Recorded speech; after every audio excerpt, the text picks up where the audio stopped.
Ladies and gentlemen, welcome back to the Figures of Sport podcast. We have got an absolute banger for you guys today. Happy Labor Day, first and foremost, though. We are dropping this very, very special episode because it is Labor Day. It is the week that football season will begin on Thursday night, opening night for the NFL. I am super excited.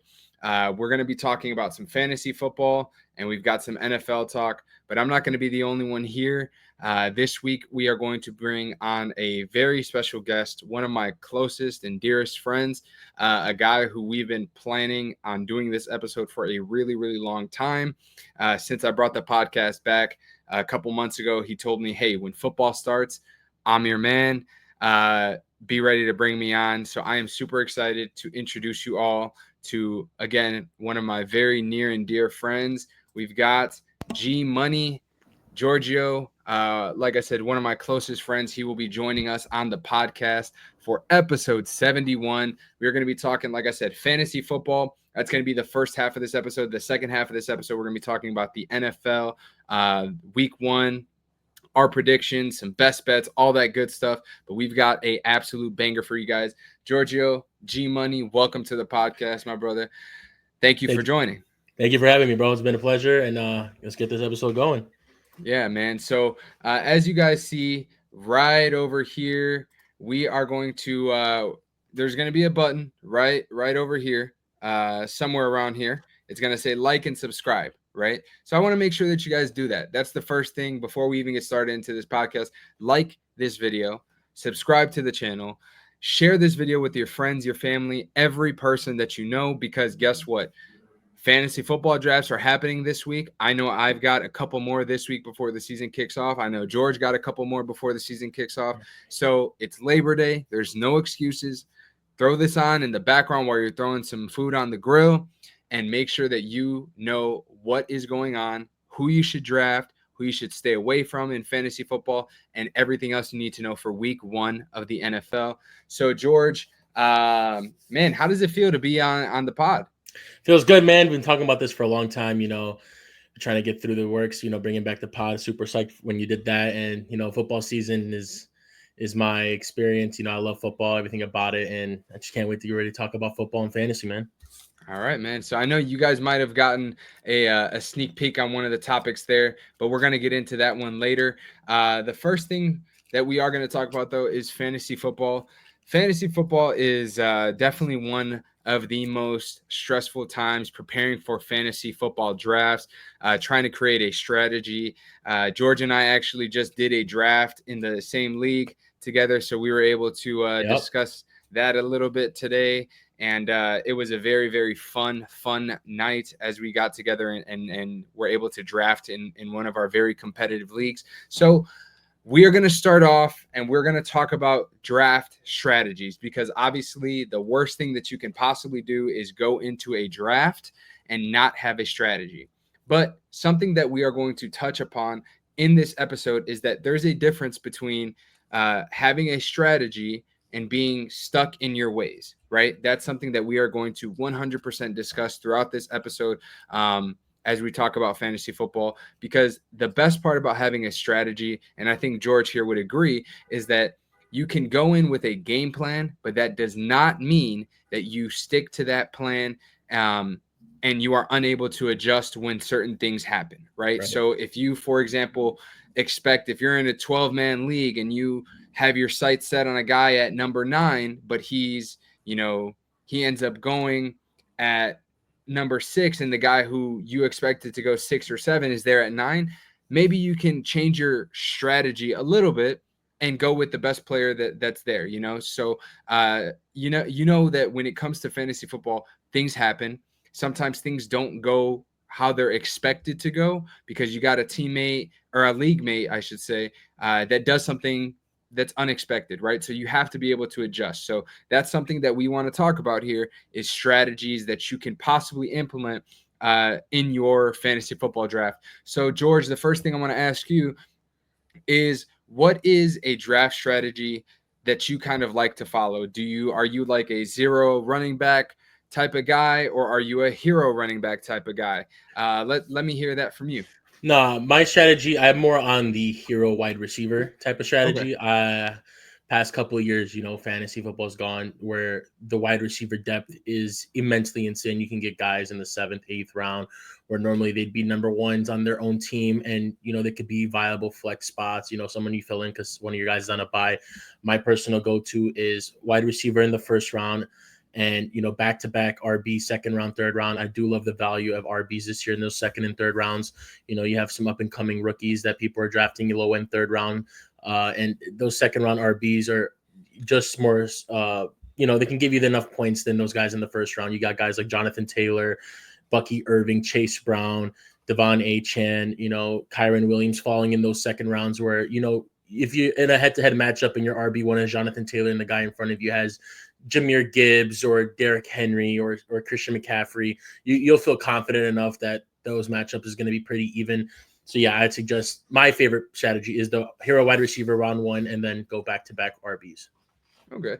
Yeah. I mean, for me, I guess what I tend to do when it comes to draft strategy is it really depends on where I'm drafting, right? Right. I know in one league I had the number 2 overall pick, so I went with the hero running back.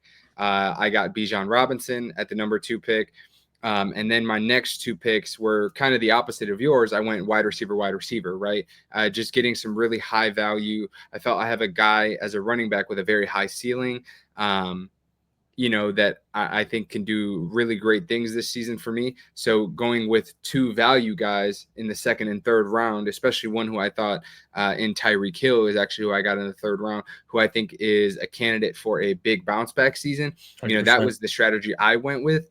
But again, in our league that we just drafted in together, you see that I went with a wide receiver first and then went with a running back to follow. So I think again, we're going to talk about this a lot throughout this episode while we discuss fantasy football. But sometimes you have to just see.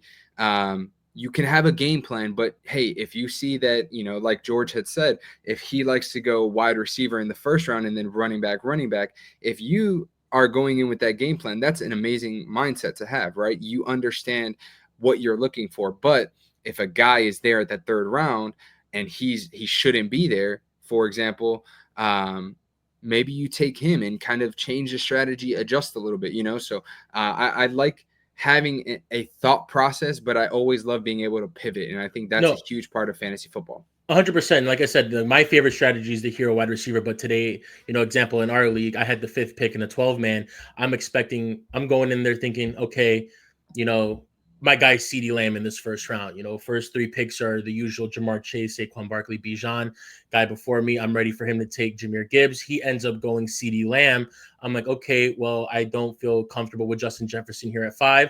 I'm very comfortable with Jahmyr Gibbs at 5. I'll take him back-to-back wide receivers in the second and third round. So happened, I don't know how. Don't tell me. Don't ask me how this happened. But Brian Thomas Jr. fell to me all the way at the back end of the second round and was able to snag McConkey back in the third round. So I'm pretty Yeah. psyched about that.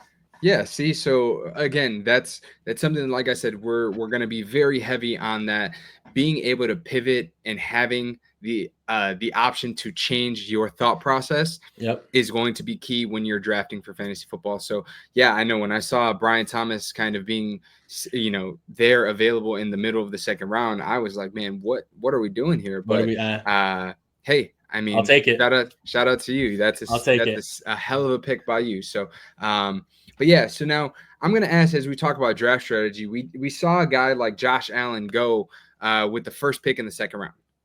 Yeah. What are your thoughts on the early quarterback strategy? What are some of the pros and cons to that strategy right there, do you think? Yeah, I understand the picks. I understand why people love the Josh Allen, Lamar picks in the first 2 rounds. They usually are in contest between finishing as quarterback 1 and 2 for the past 4 years now. They have a huge rushing upside. They can sling the hell out of the rock. They can get you easily 30 touchdowns passing, 10 rushing if they wanted to. I understand the hype there. Me personally, I wouldn't mind it, if somehow I'm choosing in the back end of the second round and I have like a hero running back or a hero receiver, and I feel confident that I could take Lamar or Josh Allen there towards the end of the second round, or if I have the turn at the one and take him maybe at the third after my second round pick, go ahead. I see the reason there. But guys reaching for like Jaden Daniels and Jalen Hurts, like early in those third rounds, late second rounds, I'm not really a big fan of. Uh, in my opinion, I think you can like take your first 4 rounds, get some skilled players in there, get your 2 running backs, get your 2 wide receivers, and you can snag guys in the 5th round, 6th round, like Joe Burrow. You can get someone later in the rounds like Justin Herbert, Baker Mayfield. Baker Mayfield, for instance, good example, finishes the quarterback 4 last year in fantasy football. You can get guys that are somewhat going undrafted, like Jared Goff. Jared Goff threw for over 4,500 yards, 40 touchdowns last year. Yep. That's going to get you your fantasy value there, and that guy's going undrafted. I understand the rushing upside and the MVP caliber in those Lamar and Jackson. But it's all strategy thinking. Like, what do you feel like would best fit your team? Would you benefit from taking this guy early and missing out on a wide receiver, running back? Feel comfortable taking some of those guys in those later 5th rounds, 4th rounds, or do you feel like you're better off with the skill position and taking a guy who is not going in those second rounds, but is going to have a good year and get you those fantasy points? I have Ladd McConkey. My strategy was wait. I took Justin Herbert. I feel like that's going to be a great stack for those touchdowns for McConkey and Herbert.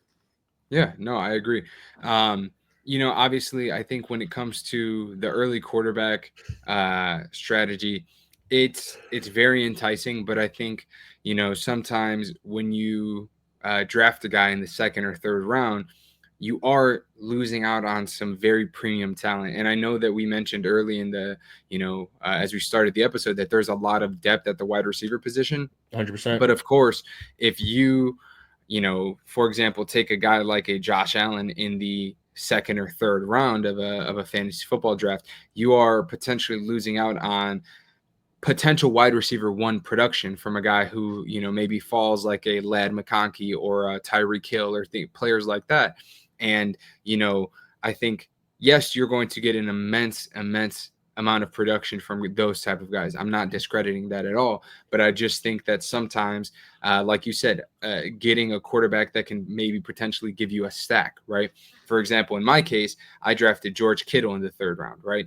George Kittle, in my opinion, is going to, as long as he's healthy, he's a guy who will absolutely be a top 5 tight end in fantasy football, right? Yep. So I went and I waited up until the 10th round of my fantasy football draft to get a guy like Brock Purdy. The 49ers have the weakest schedule in the entire NFL this season.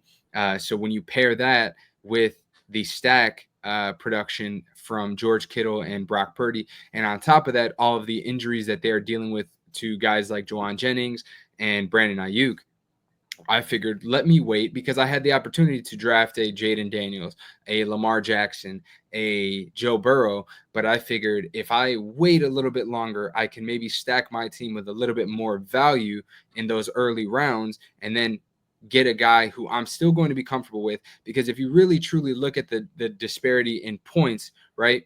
If I'm not mistaken, a guy like Jaden Daniels, for example, is projected. Again, we're going to talk about a projection, but he's projected around 530-ish points for the Yep. season. A guy like Brock Purdy is projected 480-ish. So if you look at that over 17 or I guess 14 weeks, right? Because we're going to take the regular season and not counting the playoffs, right? If you're saying that is the production over 14 weeks, that's a very, very minimal difference in points. 50 points over 14 weeks kind of is like 3.5 points a game. Is it something that it's worth necessarily risking the overall strength of my team for just to kind of get 3 to 4 extra points per week? I don't necessarily think so. So for me, I'm definitely going to lean more towards get the high value skill position players and then kind of wait a little bit and still try to get some good value at the quarterback position, but don't jeopardize my team. So Right. we're on the same page with that one. So now the next question for you is that when it comes to fantasy football, obviously we've got things that people always want to know. Who are some breakout candidates? Who are some candidates that can be busts? And who are some sleeper candidates? So I would love to hear. I'll start with you first. I want you to give me a couple breakout candidates, a couple bust candidates, and a couple sleeper candidates. Got you. And we'll start off with the breakout candidates first.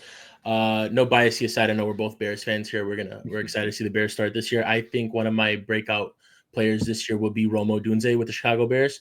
Throughout all of training camp, the only name we're really hearing out of those training camps is Romo Dunze and Olamide Zaccheaus. He had a lot of production this training camp, especially we saw in the preseason game against the Bills, that 36-yard touchdown. I think the connection that Caleb and Rome have. They came into this same draft class together, picks 1 in 10. They both entered the same system. They're boys. They have a good connection. I feel like this year too, Rome is going to have a really big role, especially in this Ben Johnson system. I think he's going to try to utilize him somewhat like Jamison Williams is. And not to discredit Jamison Williams, he's a fantastic player, a great wide receiver. Aside from the speed aspect, I know Jamison Williams does have that over Romo Dunze. I feel like Romo Dunze is a better receiver and other aspects in route running, size, and catching ability. I think he's good for one-on-one contested catches. You can work him in the slot and the outside. He's got great footwork, great route running. I think he is going to fit Ben Johnson's scheme a little bit better than Jamison Williams did, and I think he's going to have a breakout year this year. Another player I have as a breakout receiver this year on a new team, a very much upgrade at quarterback. Throughout his whole career, he's had, the end of the stick at quarterbacks. The production wasn't there for him, and he was struggling a lot with that quarterback play. I think this year on a new team, new system, they'll be gunslinging the ball around. I think my next breakout wide receiver will be George Pickens. You're pairing him up in Dallas with Dak Prescott, $60 million quarterback. I know a lot of people say he's overpaid. I think he's still a very much talented quarterback compared to, the Kenny Pickett's, the Mason Rudolphs, the Russell Wilson last year, the Justin Fields. I think he will be able to get him the ball, especially having CeeDee Lamb on the other side, taking away some of that pressure. They're going to be down a lot of points throughout the game. Their defense is broken down at this point now with, Micah Parsons being out, obviously. So they'll be down. We will be talking about, they will be down. They'll be gunslinging the ball. And I expect George Pickens to have a huge jump in his fantasy production this year. All right. For me, breakouts, a guy that I really do think is going to have a really, really good season. And I kind of hinted at it a little bit earlier. I guess talking about that team is going to be Ricky Pearsall. Nice. I really do like Ricky Pearsall to have a breakout season. Brandon Ayuk is going to be out for at least the first 5 or 6 weeks of the season. Jawan Jennings is dealing with some injuries right now as well. And I understand that, Christian McCaffrey is healthy, looking really, really good actually as well. And then, of course, George Kittle is there. But I do think, obviously, you still need to throw the ball to a wide receiver. And, I think Ricky Pearsall can be a guy that has some really, really strong production for the 49ers. Again, I mentioned earlier, they do have the weakest schedule in the NFL this season. So obviously a bounce back year for Brock Purdy, for the 49ers organization as a whole. And I think Ricky Pearsall, especially with the injuries that the 49ers are facing, I think Pearsall can step into that wide receiver 1 role and really, really have some good production. So he's going to be one of my breakout candidates. Another guy that I think can definitely take a step forward this year is, honestly, I guess it might be a little tough to consider it a breakout just because last year he had a pretty good season as a rookie. But I'm going to say Ladd McConkey. Nice. I think year 2 with Justin Herbert in this offense. I understand they are in a Greg Roman offense, so they do like to run the ball. But last year was a down year in terms for Justin Herbert, right? A little bit lower numbers in passing yards, a little bit lower numbers in touchdowns. But I do think year 2 with this team, the chemistry is clearly there. Yes, they did sign Keenan Allen, but Keenan Allen is aging. He's a little bit older. And I think, honestly, if anything, what that will potentially do is just open things up a little bit more for a Ladd McConkey. So I do expect Ladd McConkey to have a really, really good season this year as well. He's going to be my second breakout candidate to kind of solidify himself as a top wide receiver for Justin Herbert and kind of making his way in the fantasy football world as well. I know he's already being drafted in the 2nd or 3rd round, but I do think he can take a little bit step further and really solidify himself this season. And then I want to talk about, I'll talk about some bust candidates for me. I guess when it comes to busts, the one thing I do want to acknowledge is that when we talk about busts, we don't necessarily say it in the sense that, hey, this is a guy who's going to have a bad season. He's terrible. We're going to talk about Ashton Genty, for example, right? Ashton Genty, he's a guy who has had ADP around 10, 12, right? So projecting him to go basically in the first round. Now, I don't necessarily see Ashton Genty being a first round fantasy football pick, right? So again, I'm not talking about my bust yet, but I just want you to understand what we are saying when we talk about bust. When we talk about bust, we're talking about guys' production for the season based on their average draft position, right? Where teams are usually taking these players. So when we talk about Ashton Genty as this example, he's being projected as a first round pick, which means when you compare him to the other running backs taken in the first round, you've got a Saquon Barkley, you've got a Bijan Robinson, you've got a Jahmyr Gibbs, you've got a Christian McCaffrey. McCaffrey, so and I think in some cases, you've got him ranked higher than a Derrick Henry, than a Chase Brown, than a Devon Achane, a Jonathan Taylor, players like that who have been in the league and have shown that they are capable of producing very high numbers. So I think that's the one thing I want to clarify. When we talk about busts, we're not saying that these are guys you should absolutely stay away from. They're bad picks. They're this, that. Stay away. But we are saying that, hey, based on where they're projected to go, they might not be the best value that you can get. So, George, I want to hear your busts first before I hop into mine, but I just wanted to clarify that for you guys that listen. In case you hear something that you don't like, understand where we're coming from before you hear our takes. Yeah, and by no means by these two picks I'm about to name right now for my busts in fantasy this year doesn't mean I have any discredit on their ability to play the game of football. These players are all great. We've seen these players before. We know what they can do. The first one I am going to announce is DK Metcalf. I think he is going to have a pretty downfall year this year. He's up there in Pittsburgh. He's with an aging Aaron Rodgers. We saw what he did last year. I mean, Aaron Rodgers had one of his worst seasons last year, and he had receivers like Devontae Adams and Garrett Wilson on his team, and running back Brees Hall. And we saw no production output in that team at all offensively. It was a very tough year for them. I don't think it's going to be any better over here in Pittsburgh. The O-line is still a little questionable. You got a rookie running back, Caleb Johnson, who I am pretty excited to see this year. You got rid of George Pickens, so there's like no one there to complement DK Metcalf. I think it's going to be a very awkward year for them, for the Pittsburgh Steelers offensively, and where DK Metcalf is being projected to go like fourth round, maybe like late third round. I think it's too high for him, and I don't think it's going to be the best available year for him this year. The second person I'm going to name is Alvin Kamara. We know who Alvin Kamara is. Everyone remembers that 6 touchdown game on Christmas. I know I won a lot of players' fantasy playoff games that day. But this whole team in offense is just in shambles right now. We have Spencer Rattler listed as a starting quarterback this year. Their O-line is shot to hell. Chris Olave, concussion prone, new time head coach and Kellen Moore. They're projected to be the worst team in the league this year. I know Alvin Kamara is a PPR merchant for those PPR leagues. He gets a lot of receptions, but I still think it's not the risk to take any Saints player this year, especially Alvin Kamara going in the fourth round. I think you can get better RB, value in that same round and later rounds. I would stay away from DK Metcalf and Alvin Kamara this year. Okay. Some guys that I think I want to lean towards putting them in the bust category is I think I'm going to say Joe Mixon. He's a guy that I think is going to be fitting in this bust category. And I guess it's not necessarily because of his production, but I think it's just because of the uncertainty that we have with Joe Mixon this year.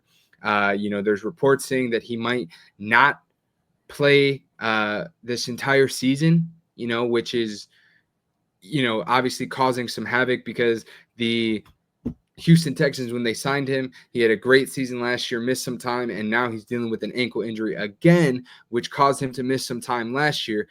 He's already going to miss the first 4 weeks. There hasn't been any certainty said that he's going to be available at all this season. The GM actually didn't really give a positive answer saying whether or not he's going to suit up. So he's kind of projected in the mid 70s.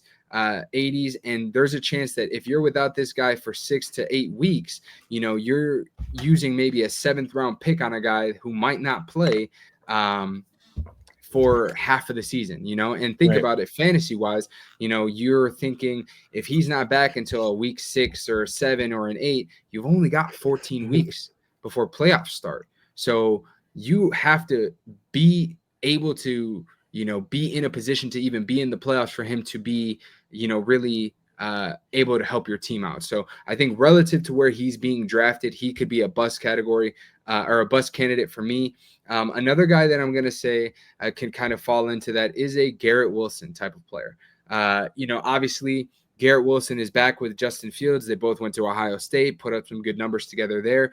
But guess what? This is not Ohio State. This is the NFL, and we have seen over the last couple of seasons that Justin Fields has not been able to really dominate, as far as what we've kind of expected him to. I know obviously we're Bears fans, so we kind of we were on the Justin Fields hype train a little bit, and we were able to see firsthand that sometimes he struggles with making reads. And I think that in this New York Jets offense, they have a completely new coaching staff. Offensive coordinator, defensive coordinator, head coach, everybody is brand new. You've got Garrett Wilson, who I think, yes, he's put up 1,000-yard seasons with bad quarterback play from, guys like Zach Wilson and a guy like Aaron Rodgers, who was coming off of an Achilles tear. But I just think that with this team, I just don't know if they are going to be a really strong offense, right? So for me, as far as where is Garrett Wilson is being drafted, I'm going to put him in that bust category. I think there's other guys that you can get in that same draft range that are going to be of similar, but I'd say higher value. If I'm not mistaken, guys like Garrett Wilson, and I'm going to confirm this right now, actually, he's probably more so in the 35 to 40 range. I think there's some guys that you can maybe see, perhaps a Cortland Sutton, who may be a little bit lower in ADP, but I think he's going to outperform that number. I think there's other guys that you can take a look at and that might perform a little bit better than a Garrett Wilson. So he's going to be my bust candidate. 100%. Now, George, let's hear some sleepers. Obviously, everybody wants to know who sleepers are, who they should target in fantasy football drafts, because guess what? When it comes to late round, what you're looking at is guys that can bring value, maybe not right off the bat, but halfway through the season or so. They're guys that can pop off and really be a spark to your team and help push you into the playoffs. So who are some sleeper candidates that you got? Yeah, I'm going to give you 3 sleeper candidates, 2 of them being rookies, 1 being a kind of a veteran at this point. The first one I'm going to go with is a new rookie wide receiver for the Packers, Matthew Golden. This is the first receiver they've taken in the first round.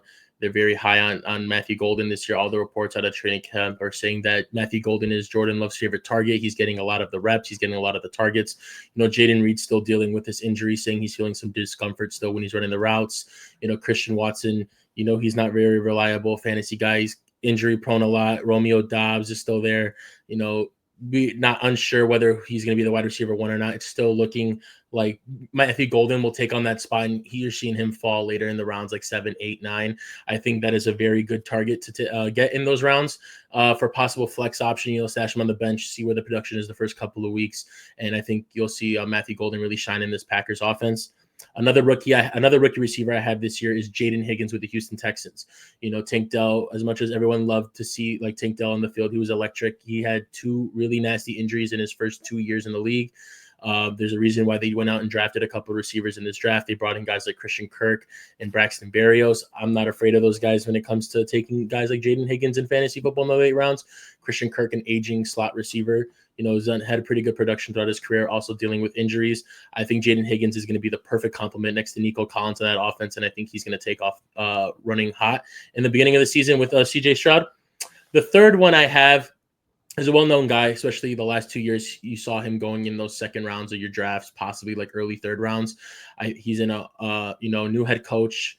had a great offensive coordinator season last year, and I think he's going to revamp this team, and they're going to get the ground running hard. It's going to be Travis Etienne with Jacksonville Jaguars. Liam Cohen last year with Tampa Bay, they were just an electric offense. You saw Baker Mayfield again finished 4th in fantasy quarterback rankings last year. He had an amazing year. The running game was insane. Rashad White started off the season. He was doing well. Then Bucky Irving comes in out of nowhere, explodes, takes over this running back room. And I think Liam Cohen's going to apply the same type of style and gameplay with this Jacksonville offense. You have guys like Trevor Lawrence, who they believe is the face of their franchise. They give him that $50 million contract. You draft, rookie wide receiver last year, Brian Thomas Jr., who's electric. You bring in Travis Hunter this year to complement Brian Thomas. I think Travis Etienne is going to get a jump start again in his career. They're going to revamp it, and Liam Cohen is going to make sure that they get the ground running with this run game, and Travis Etienne will be a very good sleeper pick for your later round picks. All right, I like that. So, I agree with that. I think we forget that Etienne was him and Trevor Lawrence are great. They're boys. So Yeah, I think coming out of if Clemson I'm not, together. yep, if I'm not mistaken, too, this is a contract year for Etienne. So Yep. I think if he wants to continue to be a starter in the NFL, right, and get a payday, he Yep. has to perform. So I think this is a great year to kind of take a bet on Travis Etienne. Make sure it's Travis Etienne and not Trevor Etienne that you guys are drafting, though, because obviously his brother's now in the league. So make sure that you guys are aware that it is Travis Etienne that we are talking about. But I do think that he is due for a bounce back year. So obviously last year he struggled a bit, but I do think he, with Liam Cohen, as you mentioned, I think he's a guy that can kind of work his way back into that RB1 role in Jacksonville and really solidify himself and maybe get himself a nice little payday. So Yep. Now I'm going to talk about when I'm talking about sleepers, I've got 2 guys that I really, really do like. And one of them is going to be a running back that kind of forced another running back out of this, this organization. So we're going to talk about Krosky Merritt, Ja'Cory Krosky Merritt for the Washington Commanders. He is a running back, like I said, and he was a late round pick for the Washington Commanders, but he has shown so much promise in the preseason, in minicamp, training camp, all of those things this offseason that the Washington Commanders felt very comfortable in trading Brian Robinson to the San Francisco 49ers. So I think early on in the season, you're going to see Austin Eckler take the RB1 role, but I do think that Krosky Merritt is a guy to keep an eye out on because of the fact that he is going to have some athleticism and he can do some things that Austin Eckler can't. And I think we might see him sooner rather than later if Austin Eckler continues to have the fumble problems that he's had kind of throughout his entire career. Yep. So Krosky Merritt is a guy that I have on my sleeper list. And another guy that I want to talk about who I think can truly be a sleeper is Isaac Tesla for the Detroit Lions. Tesla is a guy who has his name has been thrown out there in the offseason that he's been a great signing, and he's flying around the field and doing a lot of good things for the Detroit Lions. And obviously they did lose Ben Johnson, and we'll talk about that a little bit later too. As Bears fans, we got to talk about our squad a little bit and kind of get the hype train going. But Isaac Tesla, I think, with that offense in Detroit, obviously they are probably going to keep some things from Ben Johnson, right? It's just a given because he's been running that offense for the last couple of seasons, right? So with a guy like Ben Johnson gone, I think that they're going to have to do some other things because we obviously saw what Jameson Williams could do and what Amon-Ra St. Brown can do. Isaac Tesla is a guy who I think can kind of come in and really have some good moments for this Detroit Lions team because obviously we did see over the last couple of seasons that the way that offense is ran, you really don't know what to expect, right? On plays that you expect the ball to go to Amon-Ra St. Brown, it's going to some guy who hasn't caught a touchdown in 3 to 5 years, in the middle of the field, and they're wide open because that's how they're schemed. So I think Tesla is a guy that can come in and really make some solid plays for this Detroit Lions team. Those are my 2 sleepers that I've got. Love those picks, man. Yeah, Isaac Tesla, great pick. I love Krosky Merritt. You see him kind of going up the rankings a little bit in fantasy now that Brian Thomas Jr. is out of there. So he climbed up from like round 10 to like round like 7, 8, I believe. So you Yeah. can definitely still get him later in the round, stash him on your bench, see how the production is over there with Washington, and then possibly put him in your flex position. Yeah, who knows, right? We'll Yeah. keep an eye on that though. And just to let you guys know, you know, George, as I mentioned earlier in the podcast, a very dear friend of mine. So I really want to know because we are 35 minutes into this podcast, and I'm just loving the discussion that we're Oh able yeah, to have, the back 100%. and forth and things like that. So I want you guys in the comments, whether it's here on YouTube, TikTok, Instagram, all that good stuff. I want you guys to let me know your thoughts on my boy G Money, right? Is he doing a good job? Or what? I need to know because guess what?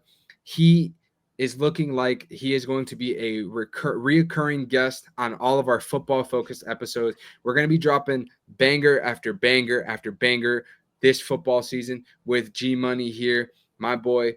We've obviously got fantasy football to talk about, and we've got regular, NFL season to talk about. So we have all that stuff that we're going to be dropping episodes, probably 2 episodes a week, where we're going to be talking about fantasy football and football. Can't wait. Can't wait for that. As long as timing is working between us, because obviously schedules are different and things like that. But we're going to make sure that we're getting out some fire ass content for you guys, man. I'm so excited. And I just had to take a break mid pod because, man, you guys don't understand how great it's going to be. The Yeah. conversations that we've had off camera, getting excited for this type of content for you guys. I'm so hyped, and we're going to be putting out absolute bangers for you guys. And these episodes are going to be a little bit longer than the typical episodes that we're usually dropping, between 30 and 45 minutes. These are going to be more so over an hour long, but because, hey, if you guys want good content and stuff that's going to be useful to you, especially fantasy football wise, you kind of got to sit down, strap in, and hear the takes that we've got for you guys. So but again, for anyone who that isn't fantasy football, and maybe it's your teammate or your league mate who's at the bottom of the leaderboards, make sure you send them this podcast. Maybe Yeah. it'll help them out. A little bit more competition never hurt nobody, right? Right. But now we're going to move to the next topic, and we're going to talk about some players at risk to regress.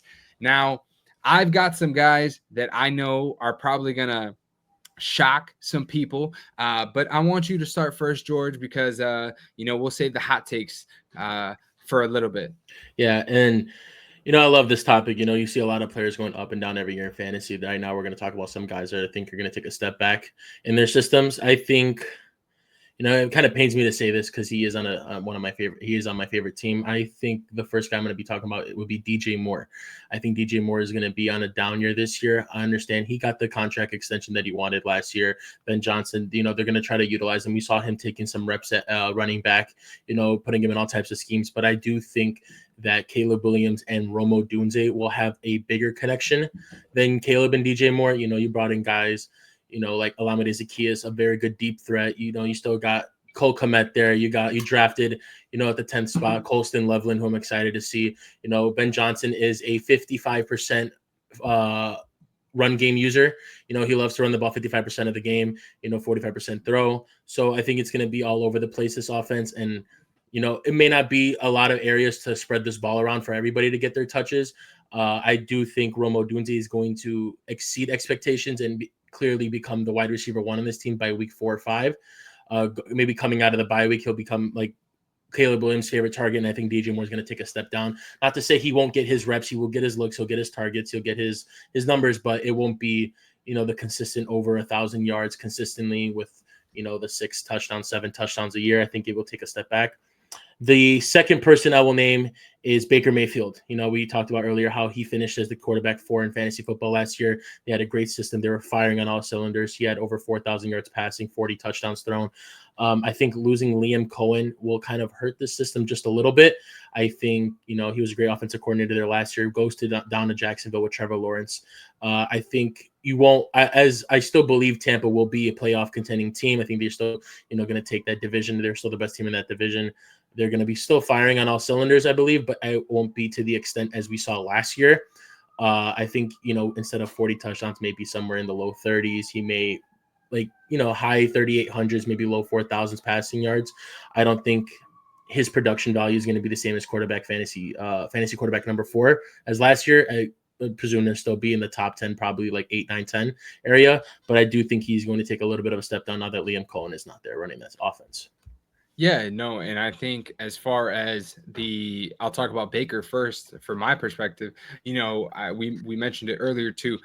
Having guys injured, such as in Yeah, Chris Godwin, he's 1,000-yard receiver.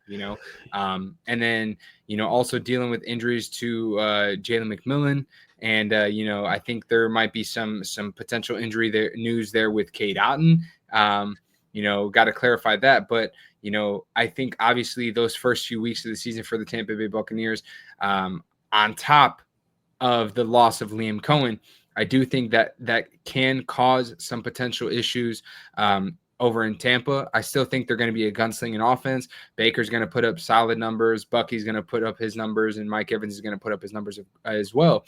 But, I just think that, as you said, the numbers that he had last year, finishing as a top 5 quarterback in fantasy football, I just don't know if that's going to happen again, because there's too many factors kind of going against him right now. So I right. do think I understand that one. And when it comes to the DJ Moore pick, I do see that one as well. Obviously because of everything that we're hearing about Roma Dunze, obviously they've added Colson Loveland and Luther Burden, 2 guys that I think are going to be really, really solid additions to this offense. And I just think that DJ Moore, they're using him in the backfield, as you mentioned. It seems like he might be kind of headed towards that Deebo Samuels type of role, which isn't necessarily a bad thing for fantasy, because of the fact that, hey, you may be able to snag a rushing touchdown here and there, or you might be able to, of course, get the receiving touchdowns and the receiving yards and things like that. But if he is used in a role like that, that's a little bit more of a physical toll on your body. And that means you might not even be in as many snaps, because of the fact that you might have to kind of sit out because you're being used in ways that you maybe haven't been used before. Right. So I do see that.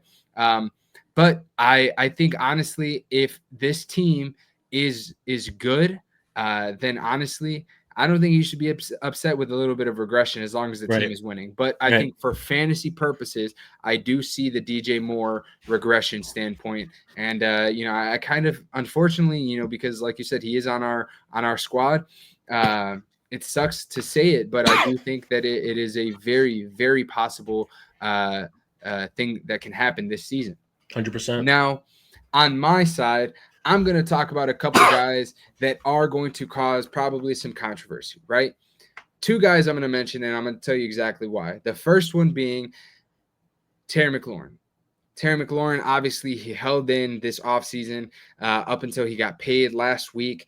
He got a big payday, $96 million, 3-year extension. So he cashed out this year, right? So the thing is, though, Terry McLaurin has had a consistent target share anywhere from between 21% and 24%, right? His target share in 2024 was 23.3%, which isn't really too far, like I said, off of that career norm. And then on top of that, he was just more efficient. It's hard to sustain that efficiency, right? This is year 2 of Jaden Daniels. Obviously, there's so much more film on this team. This is year 2 of Cliff Kingsbury offense. So there is a lot more film. There is a lot more things that you can study on this team now, right? So as I mentioned about his efficiency, he, if I'm not mistaken, had an 11.1 touchdown rate, which is nearly double his previous career average, right? He had 13 touchdowns in 2024. Now, I think that number is due to regress. If he is anywhere kind of similar to those target share numbers, there is a chance that we're going to see a drop kind of back to reality in those touchdown numbers. So where he was usually where he was being used before, he was just more efficient in those opportunities, right? In the end zone, in the red zone, things like that. So I just do think that in year 2 of this offense, although Jaden Daniels is growing as a quarterback, getting better, because obviously you want to see that. But I just think that with all of the things that there's film, there's people are more familiar with the way that this team is going to play, who they're going to target in certain situations, things like that. I just think that those numbers are due for a little bit of regression. I do understand that Terry McLaurin has put up 1,000-yard seasons since he's kind of came into the league with bad quarterback play, but I just think the efficiency of his success that he had last year, that is due for some regression. So I do think that you will see a little bit of a drop off in those touchdown numbers, which is kind of boosting up his ADP, Yeah. So I do think he is a guy that I think is due for a little bit of regression. And now the next guy, who, although he is on the team with the reigning MVP, a team that consistently finishes in the top 3 of the AFC, James Cook is my next guy who I'm going to talk about for regression. James Cook is a great running back, right? He's a guy that you're probably going to get in round 3 of your fantasy football draft. And I'm not saying don't take him, but he had 1,000 yards rushing.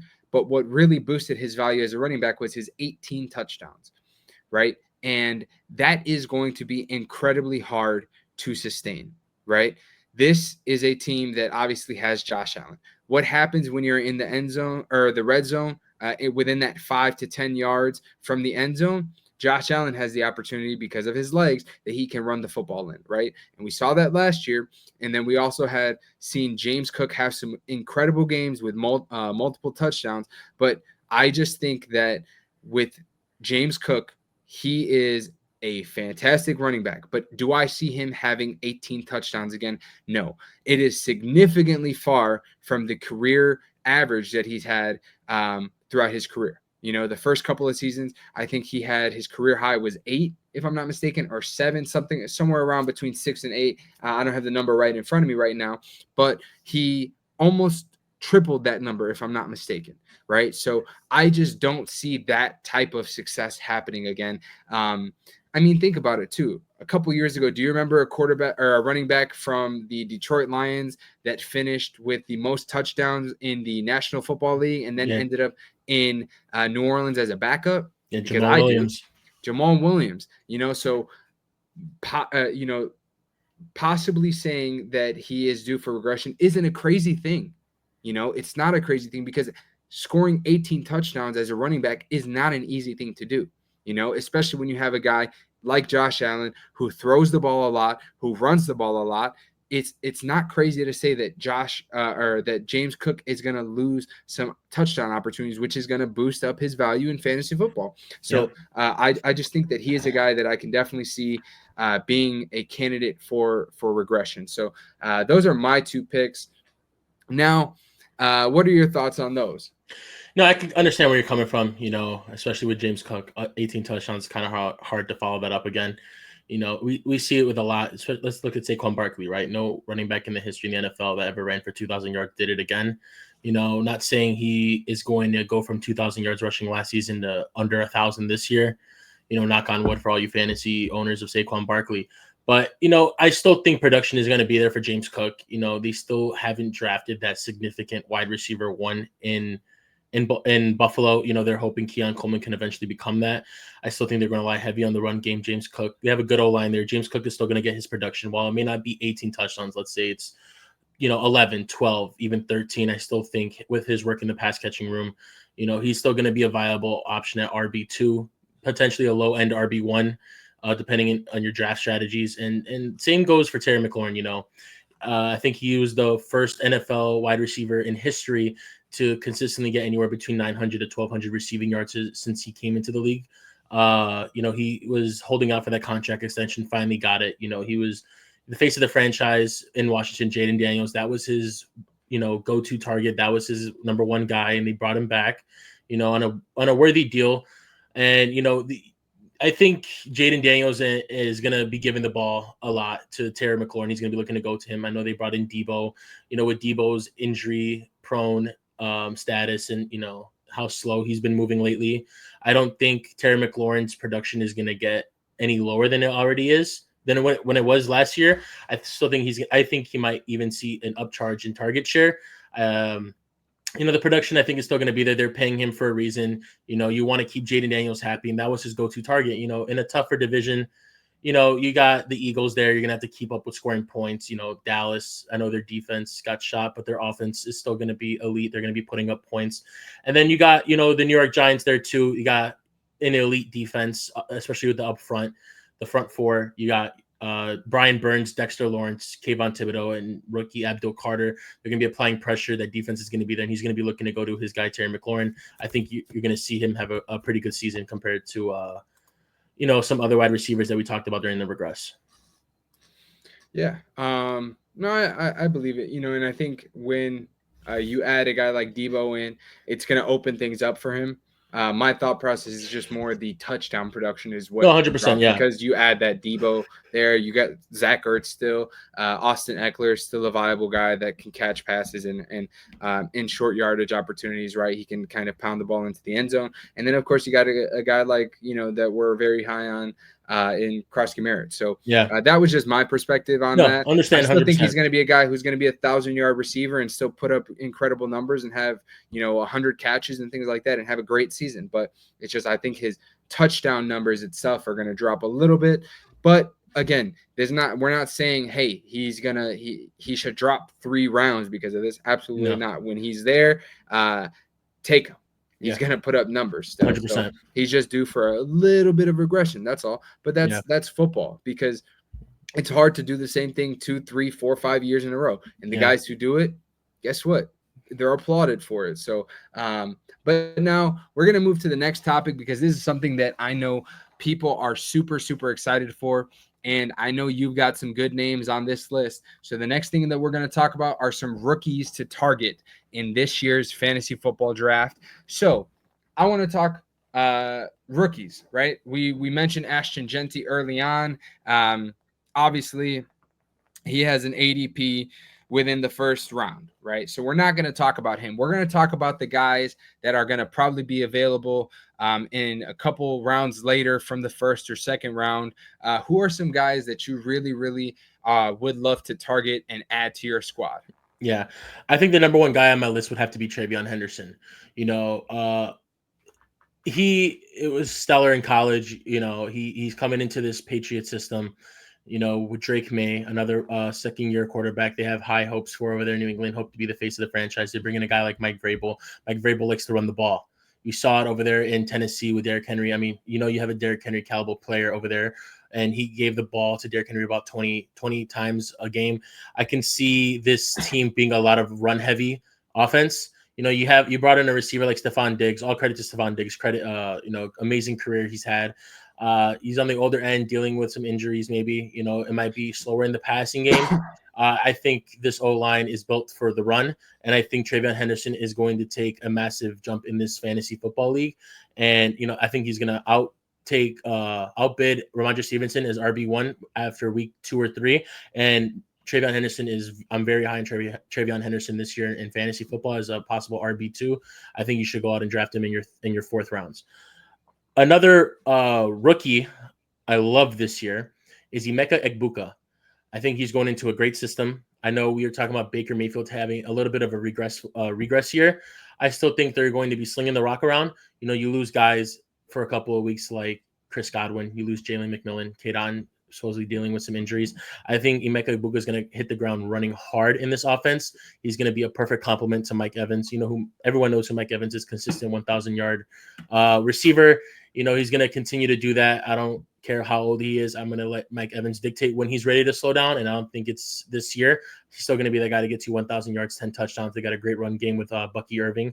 And I think Emeka Egbuka is going to be a perfect complement in this offense to Mike Evans. Mike Evans is going to take away some of the attention for this rookie and look for Baker Mayfield to be slinging the rock all over the field for him.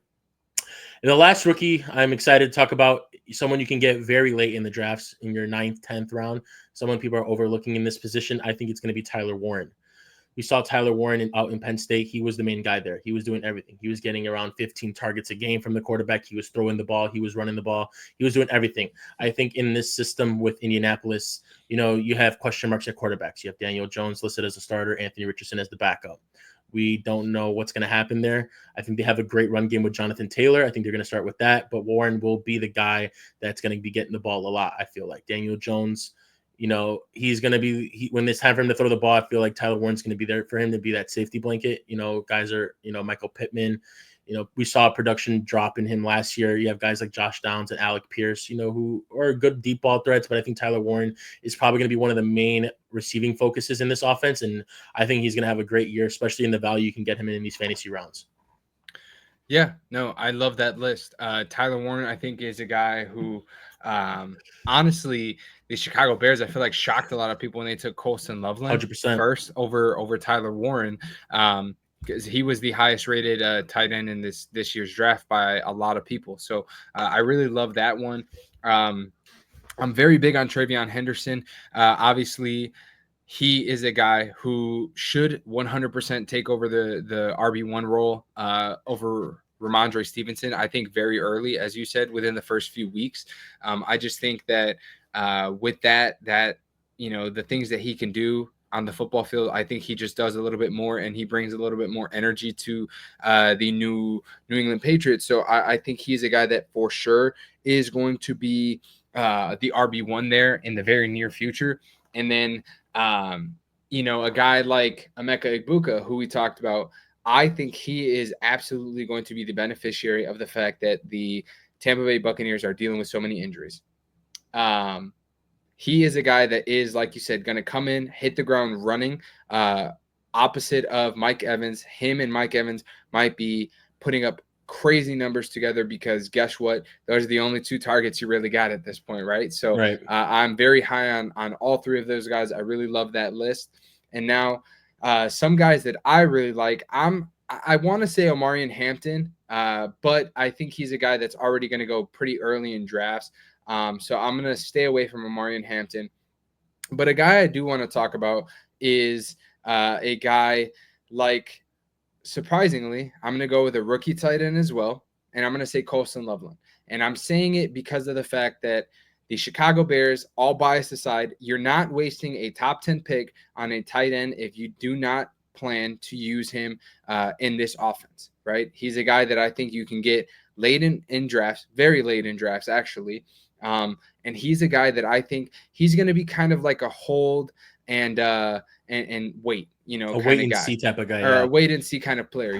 I think based on, what we've seen from Ben Johnson and his creative mind, he turned a late round pick, a late draft pick in Sam Laporta into a top 10 tight end in football, not just fantasy wise. We're talking in football in general. And we're putting him amongst the names of a Mark Andrews, a Travis Kelce, as far as production, based on what he did his rookie year, with Ben Johnson. Last year he had a little bit of a down year, but that's okay, right? But he still had some very productive weeks.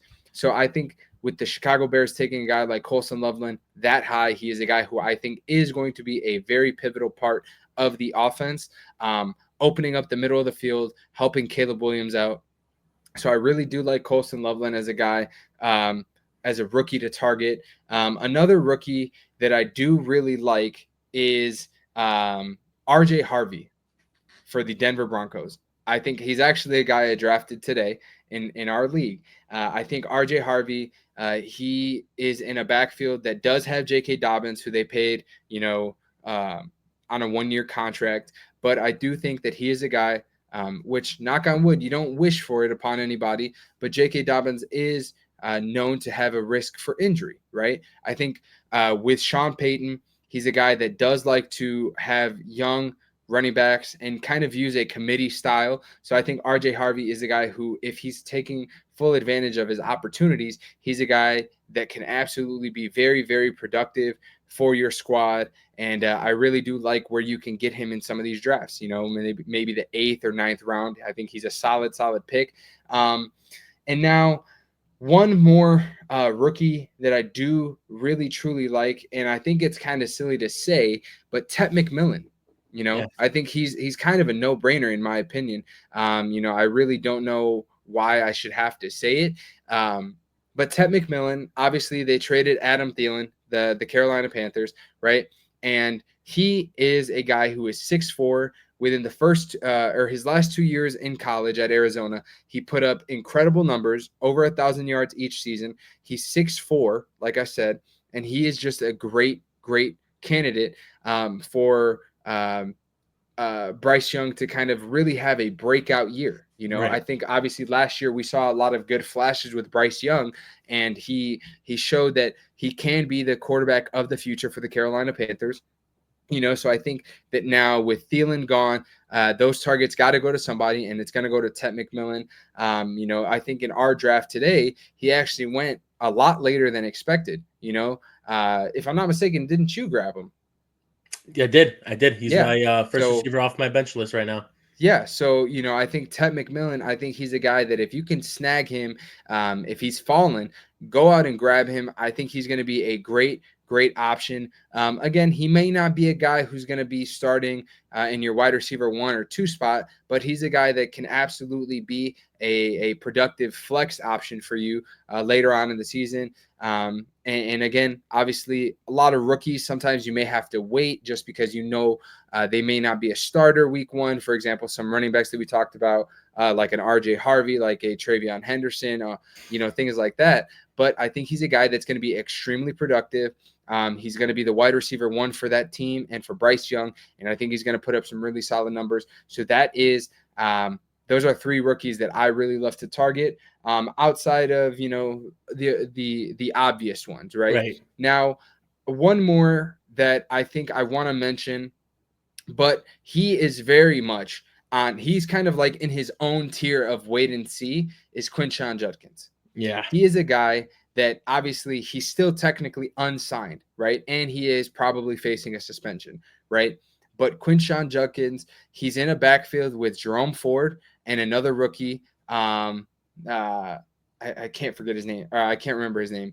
If you remind me, we'll say Yeah. it just to give him his props. But he's in a split backfield, but he split work with Travion Henderson at Ohio State last year and put up incredible numbers. So I think if he is eligible to play for the Cleveland Browns, he is a guy that can absolutely be used in those short yardage opportunities near the end zone, things like that. And I think that if that whole situation kind of gets cleared up, hopefully sooner rather than later, so we can kind of understand what to do with it, Quinshon Judkins, I think he is a very viable option. But again, right now he's going to be in my very much wait and see with Quinshon Judkins. But I do think that if he is going to be playing for the Cleveland Browns, because of their defense, especially, they have a defense that can keep them in game. Because you still got Myles Garrett, Denzel Ward, and Mason Graham, players like that. They still have a viable defense. I think if he is available to play for the Cleveland Browns, they can kind of that defense can keep them in games, and Quinshon Judkins can punch the ball in the end zone for them. So he is a guy, like I said, he's going to be in his own separate tier of wait and see, but I think he is another good option that you can maybe snag later in drafts. 100%. Now, of course, this is where we're going to get real fun, because me and George, we're obviously going to have some different takes here, and that's fine, because guess what? Not everyone has the same mindset. But now we're going to talk about the top 5 picks at each position. And obviously, we're not talking kickers and we're not talking defense. We're talking about the main 5 money-making positions that you got in fantasy football. We've got quarterbacks, we've got wide receivers, we've got running backs, we've got tight ends, and wait, that's it. 4. Yeah, Yeah, those not 4. 5. 4. Yeah. Sorry. Apologies. I'm excited. Those But 4. so we've got, like I said, quarterbacks, running backs, wide receivers, and tight ends. I want to hear your top 5 players at each position, and then I will say mine. So we're going to start off with quarterbacks. Who do you got for the top 5 quarterbacks in fantasy football this season? Yeah, and I think for quarterbacks who might have somewhat of a similar list, it's going to be, very similar to everyone's probably top 5 list. You got your, I don't really want to say 1 and 2. They're very much could both be number 1. Let's just say 1A, 1B. We'll go Yep. with Lamar Jackson and Josh Allen. Both guys who can run the hell out of with the football. Get you easily like 15 rushing touchdowns a season. Can sling the hell out of the rock. Get you anywhere between 30 to 40 passing touchdowns. They're both great quarterbacks in their own tiers when it comes to fantasy. That's why they get taken early in these second rounds compared to some of these other quarterbacks that go like anywhere between 3rd to 6th. But I'm gonna have to go with Lamar and Josh Allen as my top 2. They just bring a whole nother level to when it comes to fantasy football, their versatility, what they can do on the field in the both passing and running game. The number 3 quarterback, I believe, this year for fantasy will be Jaden Daniels. I think last year he had such a great season. Usually when we were talking about CJ Stroud, his rookie year, everyone was like, he had the best rookie season, NFL history, and then sort of took a dip in his second year last year. We saw him struggle a little bit. I think, they upgraded the offensive line. They bring in someone like Laramie Tunsil that they trade for, which I think is, he had some false start penalties last year, but he's still a great left tackle option in this league. And I think bringing in someone like Debo and re-signing Terry McLaurin, I think it's only going to improve his ability in the passing game, along with his amazing rushing ability. So I think that's why I'll put him at 3 on my list. Number 4, a lot of guys will have someone else at 4. I'm going to put Burrow at 4. Last year we saw, if this Bengals team had at least a top, not even a top defense. Let's say their defense was ranked 25th in this league. They're a playoff team. Yeah. Joe Burrow, and not only are they a playoff team, Joe Burrow wins the MVP. Yeah. He had almost 100%. 5,000 yards passing. He had almost 50 touchdowns, and this was just a team that was consistently like having to put up points because their defense was giving up points. I think Joe Burrow is a great fantasy quarterback this year. You re-sign one of his favorite targets in T. Higgins. You retain and give Jamar Chase his deal. Even with their run game and Chase Brown, which he was stellar last year, I can only imagine like he's going to have an even better season this year. I think Joe By the Burrow. way, he wasn't even running back 1 until like week 6. Yeah, I think it was Zach Moss at the time that Yep. was a starting running back, and then he comes in, sort of what like a Bucky Irving did when Rashad White started. But Burrow, I believe, will be the 4th best quarterback in fantasy this year. He can sling the hell out of the rock. They're going to be trailing. Their defense got even worse somehow. I know they finally got Trey Hendrickson back, but I think they're still going to be giving up a lot of points. I believe Burrow will be having close to a season as he did last year. The number 5 quarterback on my list will be Jalen Hurts. He does bring this rushing ability to this team. I know last year there was some concerns around, fans and like ESPN and all these analysts saying, can he even throw the ball? He was being considered a game manager for people like Cam Newton instead of a game changer. He would have games where he would throw less than 150 yards, but that's because their run game was so good with Saquon Barkley. Like there was no need for him to throw. I still think this year, like coming off the Super Bowl, I think this team will not regress at all. I think it's going to be, they keep everyone on the offense the same, the defense somewhat the same. Jalen Hurts will be slinging the ball around. You still got guys there like Devontae Smith, AJ Brown, Saquon Barkley is great in the pass catching game. And, the tush push still lives. They try to get it banned. It didn't work out. So, his rushing touchdowns are still going to be there. He's still going to get you rushing yards. And I think his passing yards will increase this year as what it did last year. Yeah, no. I mean, I think, honestly, I truly think that when we talk about the running backs and the quarterbacks, when we're going to have this discussion, I genuinely do think this is where we're kind of going to be a little bit more vanilla. Yeah. I think the more exciting talk is going to be the wide receivers and tight ends. Because honestly, I would agree with that list, 1 through 5, to be completely honest. 1A, 1B for Lamar and Josh Allen. Number 3, I'm going to say Jaden Daniels, just because similar to a Lamar Jackson, he's like a Lamar Jackson light, version. So I think he's going to put up incredible numbers. And Joe Burrow, he should, as long as he's healthy and the receivers on his team are healthy, he should put up a season very similar to last year because of their defense. And it really does suck because, honestly, I would love to see this team in the playoffs because we saw what happened the last time, they made the playoffs. They were able to make a deep playoff run and compete. And then a couple of years ago, too, they were in the Super Bowl when they had a little bit better of a defense. So it just goes to show how important the defense is for this team. But because their defense is so bad, I mean atrociously bad, they should be lucky that they still have Trey Hendrickson because he is going to help them just get a little bit of pressure on the opposing quarterback because their defense is really, really, really atrociously bad. But because of that, they are going to have to throw the ball a lot. And Joe Burrow is excellent at throwing football. So I would say he's number 4. And listen, like it or not, Jalen Hurts is going to be a top 5 quarterback in fantasy football because of the fact that he has rushing upside. He is going to throw the ball. He's going to have games where he throws 150 passing yards. Okay, cool. But guess what? He's also probably in that game where he has 150 passing yards, he might have 2 rushing touchdowns. So you should be thankful that the touch push is still there, because that's the reason you're still getting these points from Jalen Hurts. So I'm going to say that list, I'm going to have the exact same. Okay. So now I'll talk about running backs. Go I'll ahead. start with my running backs. So at number 1, I'm going to say Saquon Barkley. And it's hard to go against it because of what he just did last year. He had one of the most incredible running back seasons that we've seen.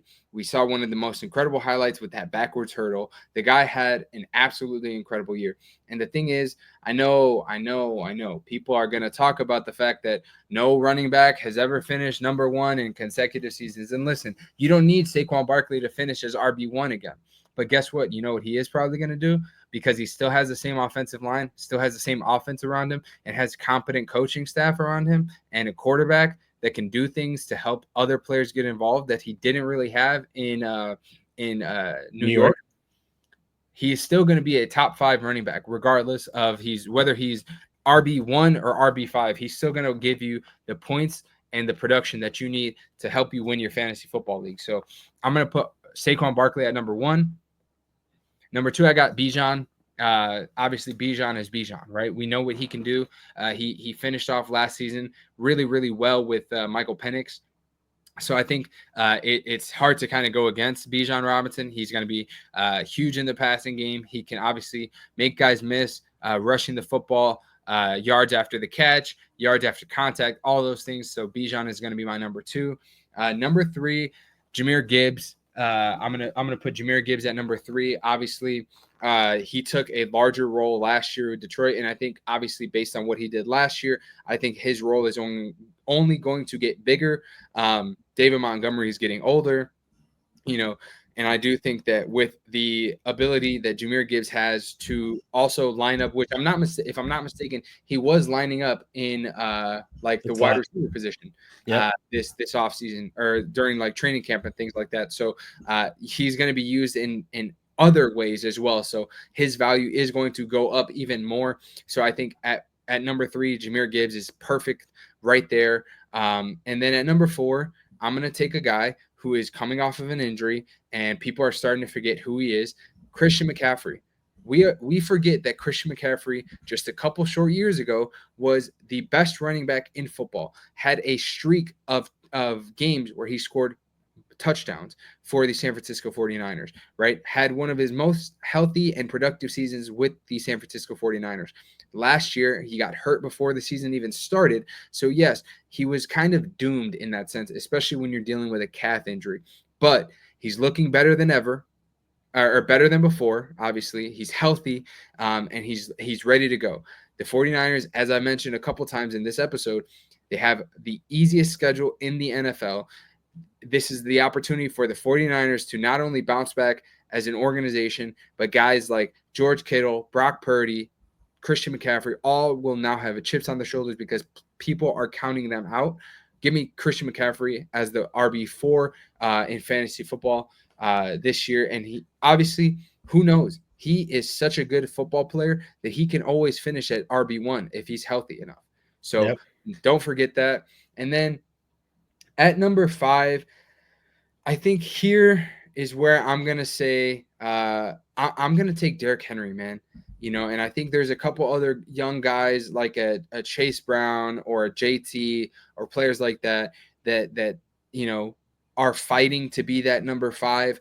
But right now, you got to give the king his throne, man. Like Derrick Henry, people counted him out all last year, saying he's too old. He was coming off of a down year in Tennessee, all this stuff, blah, blah, blah.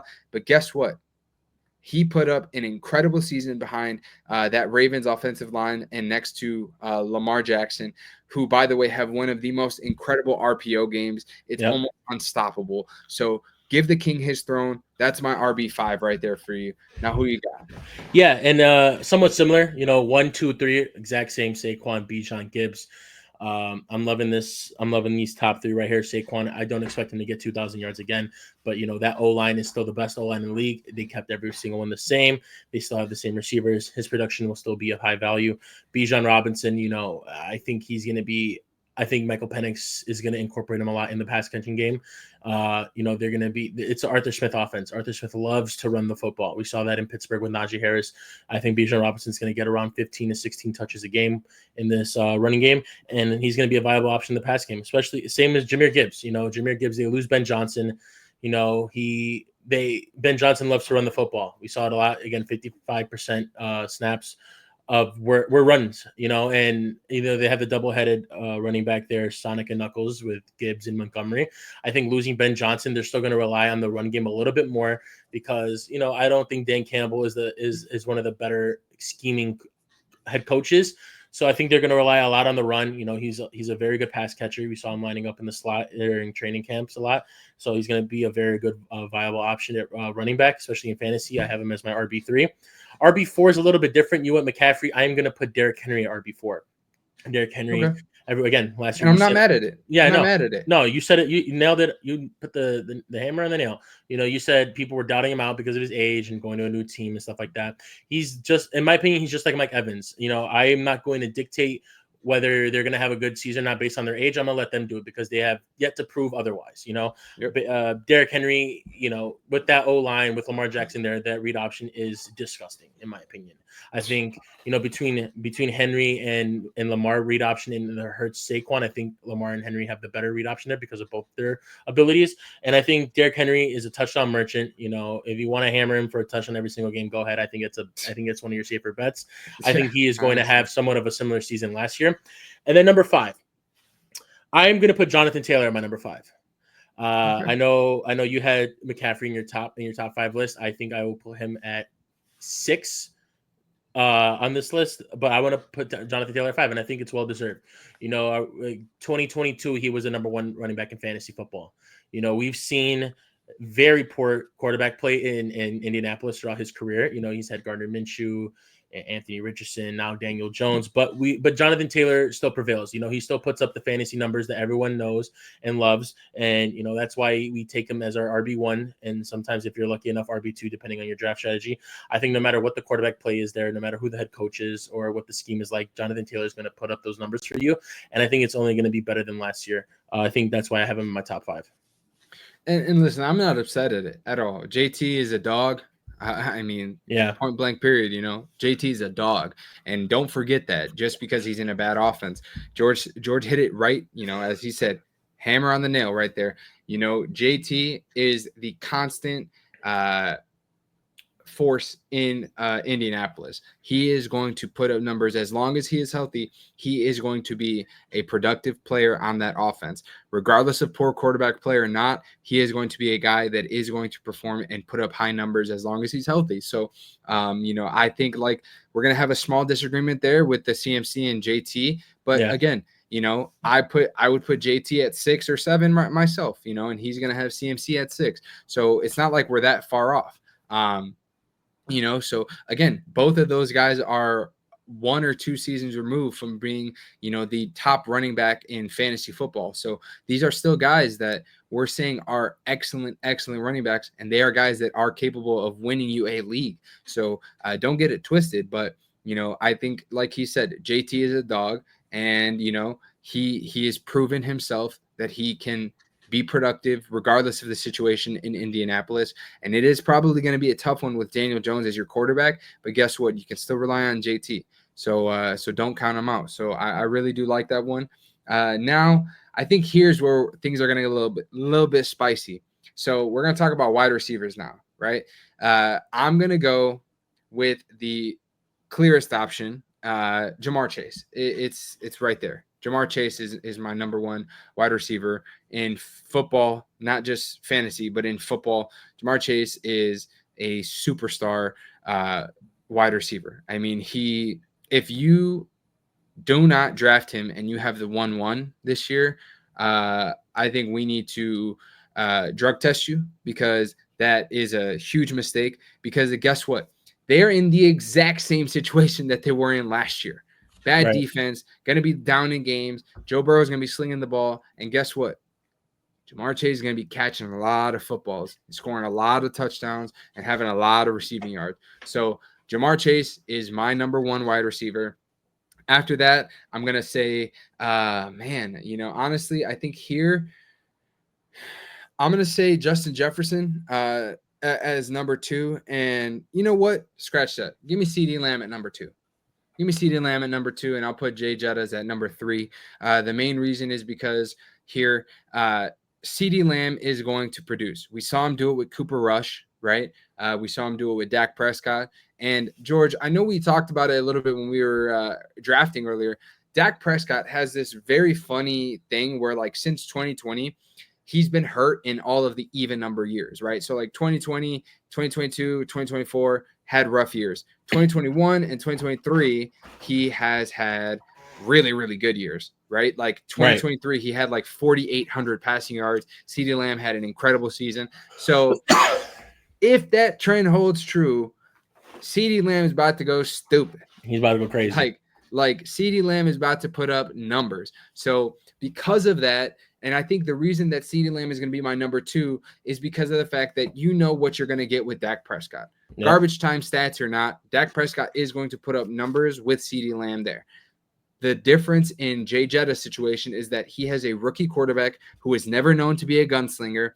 He was in a Michigan offense that ran the ball a lot, and they relied on their defense to kind of win them games. So because of that, Jettas is going to drop to 3 for me. And again, we're talking fantasy football. I think CeeDee Lamb is going to have the more production in fantasy football this year than Jay Jettas just because of that situation. And again, Dak Prescott is your $60 million man. This is the time for him to go prove it. This is the opportunity for them to go prove it. And on top of that, they're kind of in a similar situation to the Bengals because of the fact that their defense just got worse by losing Micah Parsons, which is actually going to be the next thing that we're going to talk about after we finish up these top 5 picks at each position. But they're going to be in a similar situation, and I think CeeDee Lamb is going to feast, and that's why he's my number 2, and Jay is my number 3. And then at number 4, man, I think I'm going to have to say that, Amon-Ra St. Brown, very similar to Jonathan Taylor in the fact that he is constantly going to be a valuable piece in that offense. He is going to produce. The last few seasons, he has finished as a top 10 wide receiver for the Detroit Lions. He's going to put up numbers. And at the end of the day, yes, Ben Johnson is not there, but guess what? They still got Jared Goff. They still are going to have a very similar scheme. They still got the same players offensively. They did lose one of their members of the offensive line, but that doesn't really scare me as much because of the way that kind of team operates, right? A lot of play action, getting guys moving. So I think Amon-Ra St. Brown is going to be still a very, very valuable piece in fantasy football, and that's why he's going to be my number 4. And then at number 5, man, this is where it gets really, really tough for me, bro. It really does, and I just think that I'm going to take Malik Neighbors as the number 5, and I'm debating because you got a guy like Nico Collins who, if he stayed healthy last year, would have given Jamar Chase a run for his money 100%. As far as production wise. And then obviously Brian Thomas Jr., who put up an incredible season, but Malik Neighbors probably had the worst quarterback play of those 3 with Daniel Jones. There in New York, and then obviously the late quarterback changes and the kind of carousel that they had to end the season. I just think that Malik Neighbors is a dog, and if Russell Wilson is anywhere near even a shell of his former self, then he can put up very similar and probably better numbers than what he did last year. And he missed some time. And then if Jackson Dart, if the situation with Russ doesn't work out, and Jackson Dart, who's been a promising, rookie in the preseason as well, if he comes in and can start slinging it, Malik Neighbors is going to feast. So I think he's going to round out my top 5. Nice, and I really do love that list. Got some slight changes. 1, 2, 3, Chase, Lamb, Jefferson. Keep it the same. We all know what these guys do. They're all could be interchangeable at any times, but I think that exact order is what I'm going to go with for this season. I'm on route 4. Love the pick. He's a go-to guy for Jared Goff. Slot receiver, good footwork, great hands, doesn't drop the ball. He's gonna be relying on Amon-Ra a lot this season. Now that Ben Johnson is gone, he's gonna be kind of like a safety blanket a little bit, but he's gonna be the go-to guy. At number 5, you have Malik Neighbors. I do not have Malik Neighbors on this list. I know for the simple reason being, in my opinion, when it comes to fantasy, your best ability is your availability. And he's had a concussion last year. He's dealing with some shoulder injuries this year. He did get an upgrading quarterback with Russell Wilson, but he did take a lot of beatings last year because they were kind of force feeding him the ball, which a lot of fantasy owners love to see. Getting as many targets you can includes, which equals to a lot of points. But I think I'm going to leave him off this list, especially with same with guys like Puka Nakua and Nico Collins. Both dealing with the kind of injuries. Nico Collins missed some time last year. Puka's dealt with a couple injuries throughout his career. I think at number 5, I'm going to put. It's going to be a little bit of a shocker to you. I'm going to put Brian Thomas Jr. there. Brian Thomas Jr. I am very high on this year. He had a great year last year, which was a team that was kind of struggling a lot.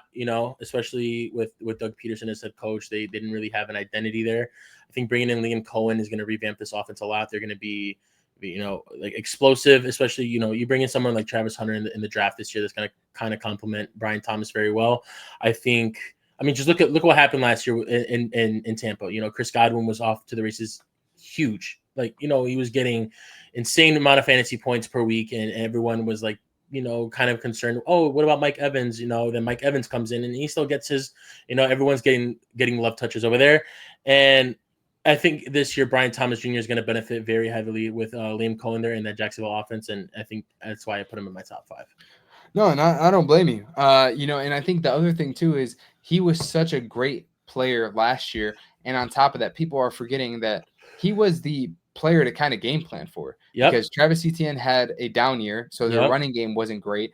Tank Bigsby came in, he was all right, but then on top of that, Christian Kirk was hurt. Evan Ingram goes down. Evan Ingram was hurt. Now at least you have a guy like Travis Hunter, who is going to be opposite of Brian Thomas Jr., which I'm not saying Travis Hunter isn't going to be a good football player, but he's obviously not going to command the same kind of defensive attention that Brian Thomas is going to bring. But guess what he is going to do? Take some of that attention off of Brian Thomas, which is going to open up some more things. So I do think that's a great pick, and like you said, I understand that with Leak because, hey, I mean, there was a game where we literally both saw he was like begging to get taken out of a game almost, I feel like, because he was getting beat up so bad. And I know what game I'm talking about, so so I understand the injury concern. I just think that the number wise with the more poor quarterback play to put up such similar numbers and missing some time, that's the only reason why he was kind of in my top 5. But I'm not mad at it, man. I'm really not. And this is straight fantasy purposes. If we're talking just like raw talent in these wide receivers for NFL purposes, I'm adding guys in my top 5 like AJ Brown. I'm going to add guys like Tyreek Hill in there. But this is for fantasy purposes. This is what I feel like are going to be the top 5 fantasy wide receivers this year. 100%. Now, lastly, before we switch over to the NFL, top 5 tight ends. I'll start. I'm going to go number 1. Give me Brock Bowers. Easy pick. Give me Brock Bowers. Easy. Tight end number 1. He's the main option on that team. Yes, I know they just got Ashton Genty, but there's also some uncertainty with Jacoby Myers. He requested a trade, but on top of that, they got Amari Cooper. Not that he's going to be a threat or anything, but if they do end up trading Jacoby Myers and their wide receiver 1 is Amari Cooper, that is going to basically mean that it's going to be Ashton Genty and Brock Bowers getting the football almost every single time. So Brock Bowers, number 1 tight end for me, pretty easily. Number 2, I know a lot of people have Trey McBride there at number 2. I'm going to go with George Kittle. George Kittle is, before Brock Bowers came into the league, I think he was the best tight end in football just because of his overall ability. He can catch the football. He's athletic, yards after the catch. He blocks well. He does everything that you want your tight end to do. And at the end of the day, I'm going to keep saying it. They have the easiest schedule in football.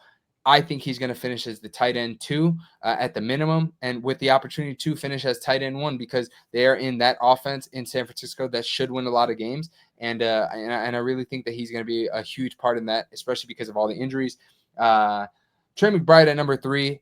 He should not have as bad of a year as he did last year as far as touchdowns go.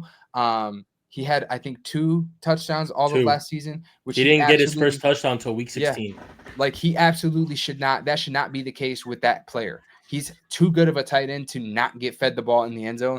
But that's more of a Kyler Murray issue and Arizona Cardinals offense issue than it is a Trey McBride issue.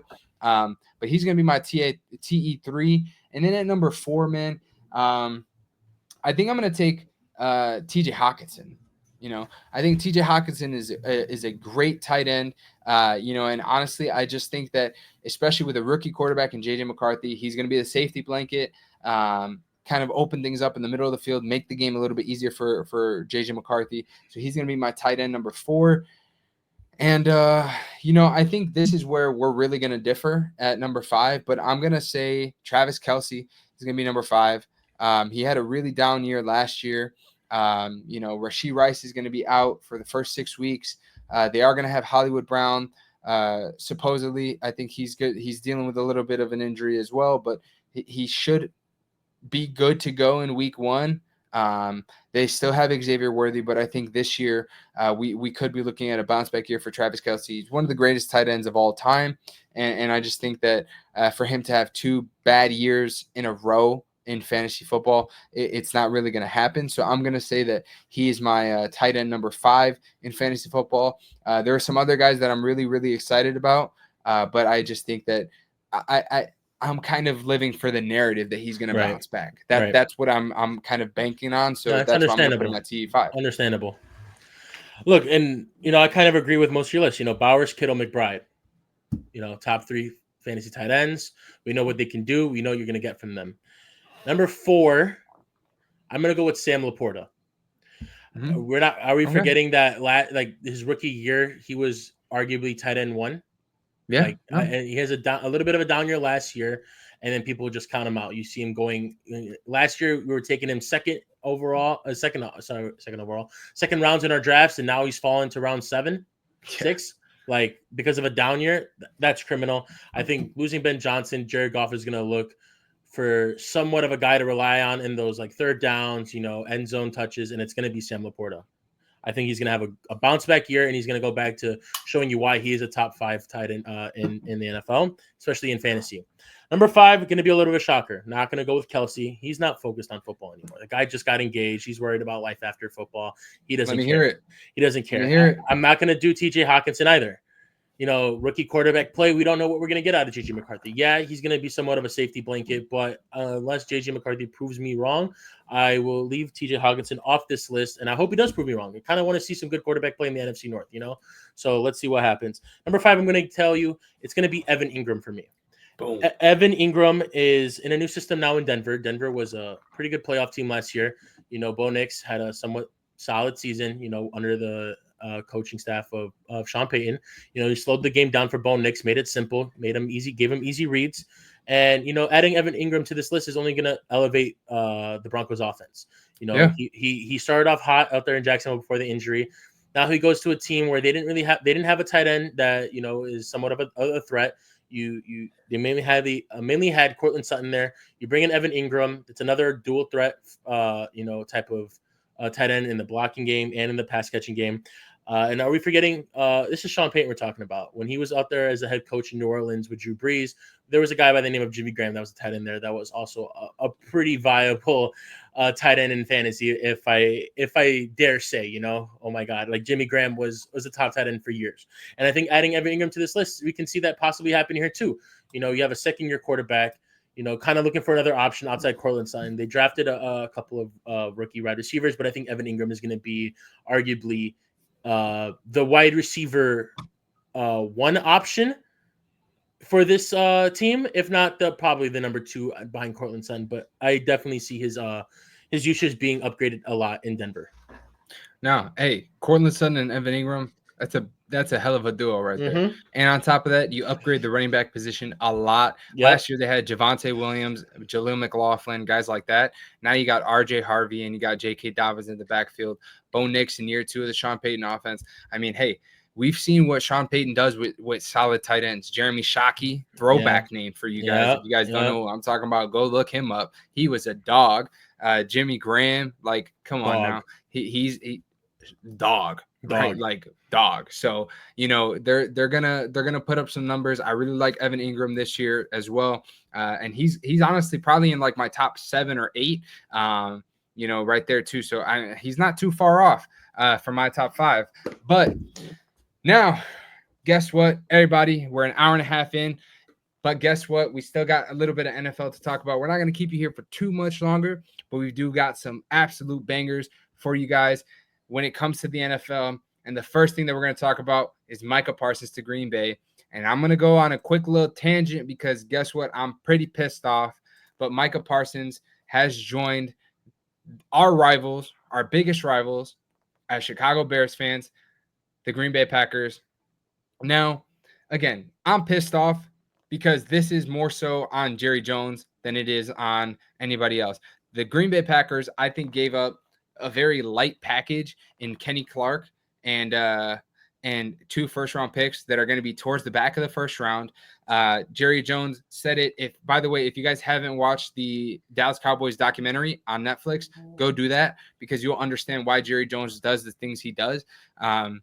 He wants power. This opportunity, Michael Parsons demanding this trade and demanding the contract he demanded, it was taking the power out of Jerry Jones' hands, so he sent him somewhere else, right? That's all it really is, in my opinion. So I'm a little bit upset that out of all places, he ends up in Green Bay. We got to deal with him now twice a year. So it really sucks. But again, I think this is just poor management by the Dallas Cowboys and Jerry Jones. When you put a guy like this, he's a top 5, top 7. If you want to, I guess maybe screw that. He's top 5 defensively in the NFL. He's 26 years old and he can be a true game changer. So the fact that you give him up, it's just a stupid move. So I'm upset about it. And I think it's not even necessarily the part that it goes to Green Bay, which I think is what kind of puts me over the edge. But I think it's just the fact that you trade him and then you say that, you want to stop the run game, right?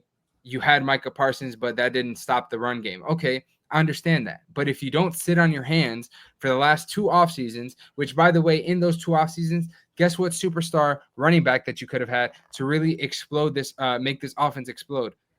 Derrick Henry. Missed out on Derrick Henry. You missed out on guys that you could have added to your defensive line to improve your run defense, but you didn't. You sat on your hands, and now guess what? You trade Micah Parsons for 2 back of the first round picks and an aging Kenny Clark, who is, he's a Pro Bowler, but he's coming off of a bad year. So live with that one, Jerry Jones. Now you have to eat your words, and I really, really can't wait for the Philadelphia Eagles to stomp them next week. Yeah, and I understand the move by Green Bay. As much as it pains me to say this, like we're talking from an unbiased standpoint, they feel like they were Micah Parsons away from making it to the Super Bowl, possibly winning the Super Bowl. Kind of understand it. They traded. I think they win this end of the trade. You trade 2 first-round picks and Kenny Clark. They're going to be in the back end of this draft, first-round picks. Kenny Clark, he's about to be 30, I believe. He's going to be 30 this year. So he's aging, had a bad year. You get rid of him. You still end up, keeping Rashawn Gary during this trade. So you get to pair Michael Parsons up with Rashawn Gary. I think that's only going to elevate each other. And, it's a good move by Green Bay. I kind of see it now coming from on the Dallas side. I think it's just an ego thing from Jerry Jones at this point. Micah wanted to stay. He wanted to talk contract negotiations 2 years ago, and you didn't want to do it. And then we find out that Jerry Jones was going behind Micah Parsons' agent back, trying to go directly to Micah Parsons himself for contract negotiations instead of directly going to the agent. And that's really what agents are for, unless you're a guy like Lamar Jackson, who I believe is unrepresentative. He doesn't have a representative. He does it himself. Like that. That's that's who he talk. You talk to a person like Lamar Jackson for that. But there's reasons why agents are here for this. Is to take away tension like this, like Micah Parsons and Jerry Jones had during this whole trade talk situation. And unfortunately, it costed them Micah Parsons, who, unfortunately, you don't pay Dak $60 million a year, which I think is an absurd number. I don't think he's worth 60. He's not worth 55. He's not worth 50. I think you don't give him that crazy deal. You are able to keep someone like Micah Parsons, pair him alongside like another young superstar in CeeDee Lamb, who they gave a contract to this year. That was amazing. I think that was a good job. Well done. You keep one of the best receivers in the league, but now you lose one of the best defenders in the league, and now your defense is going to hurt. You're going to now really see if Dak is worth the $60 million, because you're going to ask him to throw roughly 250 plus yards and 3 touchdowns a game to try to keep their team in the game throughout the whole series and win. So now you're really going to test to see if that $60 million contract was worth it. We're probably not going to. I mean, everyone has them not making the playoffs this year because of this move. Their defense is shot to hell.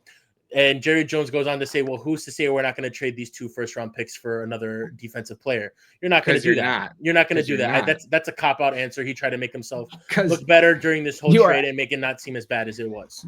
You are absolutely not trading that pick. Yeah. But those picks. But because guess what? They're end of the first-round picks. Yeah. Like, you're not going to find a Micah Parsons caliber player with those picks anyways. You're hoping that one of those 2 first-round picks is going to bring you half of the production of Micah Parsons, which is very unlikely. So shout out to the Cowboys and Jerry Jones for screwing that up. And they screwed up the Dak Prescott situation. Should not have paid him $60 million. Now you screw up this situation. The only good thing that they've done in the last few years is pay CeeDee Lamb. Yep. And because he really did deserve it. Yep.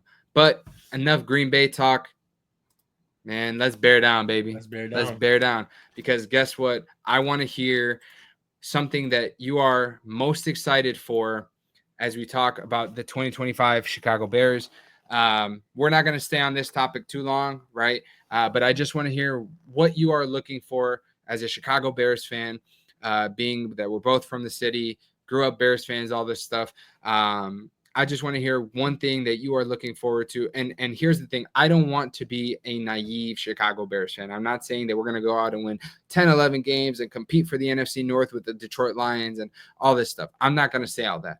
But I just want to see some improvement. Me personally. 100%. We won 5 games last year. If we can win 7, 8 games this year, Caleb looks good. The offense looks good. Because, again, you got a new coaching staff from top to bottom. Offense, defense, everything is brand new. So we're not going to get a full grasp of the potential this team can have until we see a full year, right?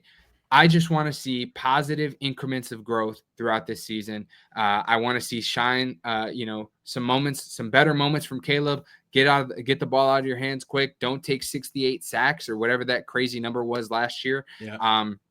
And really just be more productive this year as an offense, as a defense, get the best out of the players. And that's all I want. No, and 100% agree. Like, I'm not going to look, playoffs is every Bears fan's hope. Everyone wants to see him make the playoffs. What I really want to see is improvement in Caleb Williams' gameplay. Last year he threw for, 3,500 yards and 20 touchdowns, 6 interceptions. And that was with a pretty bad system that they were in, incompetent play calling, a rough head coach, a bad O-line, holding on to the ball too long, trying to make that big play happen.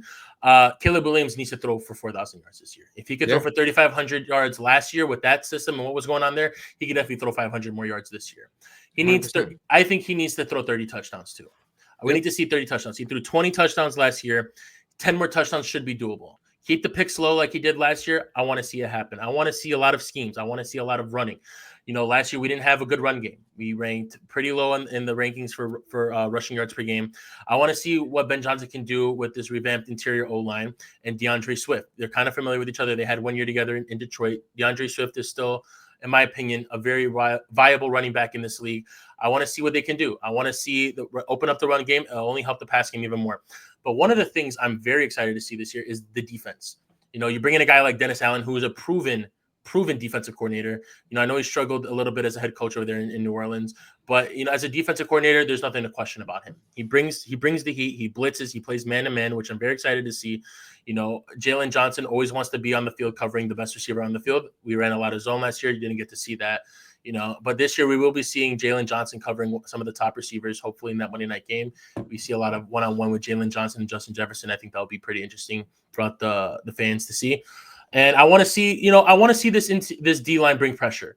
We really struggled last year with the pressure. We didn't really get to the quarterback a lot.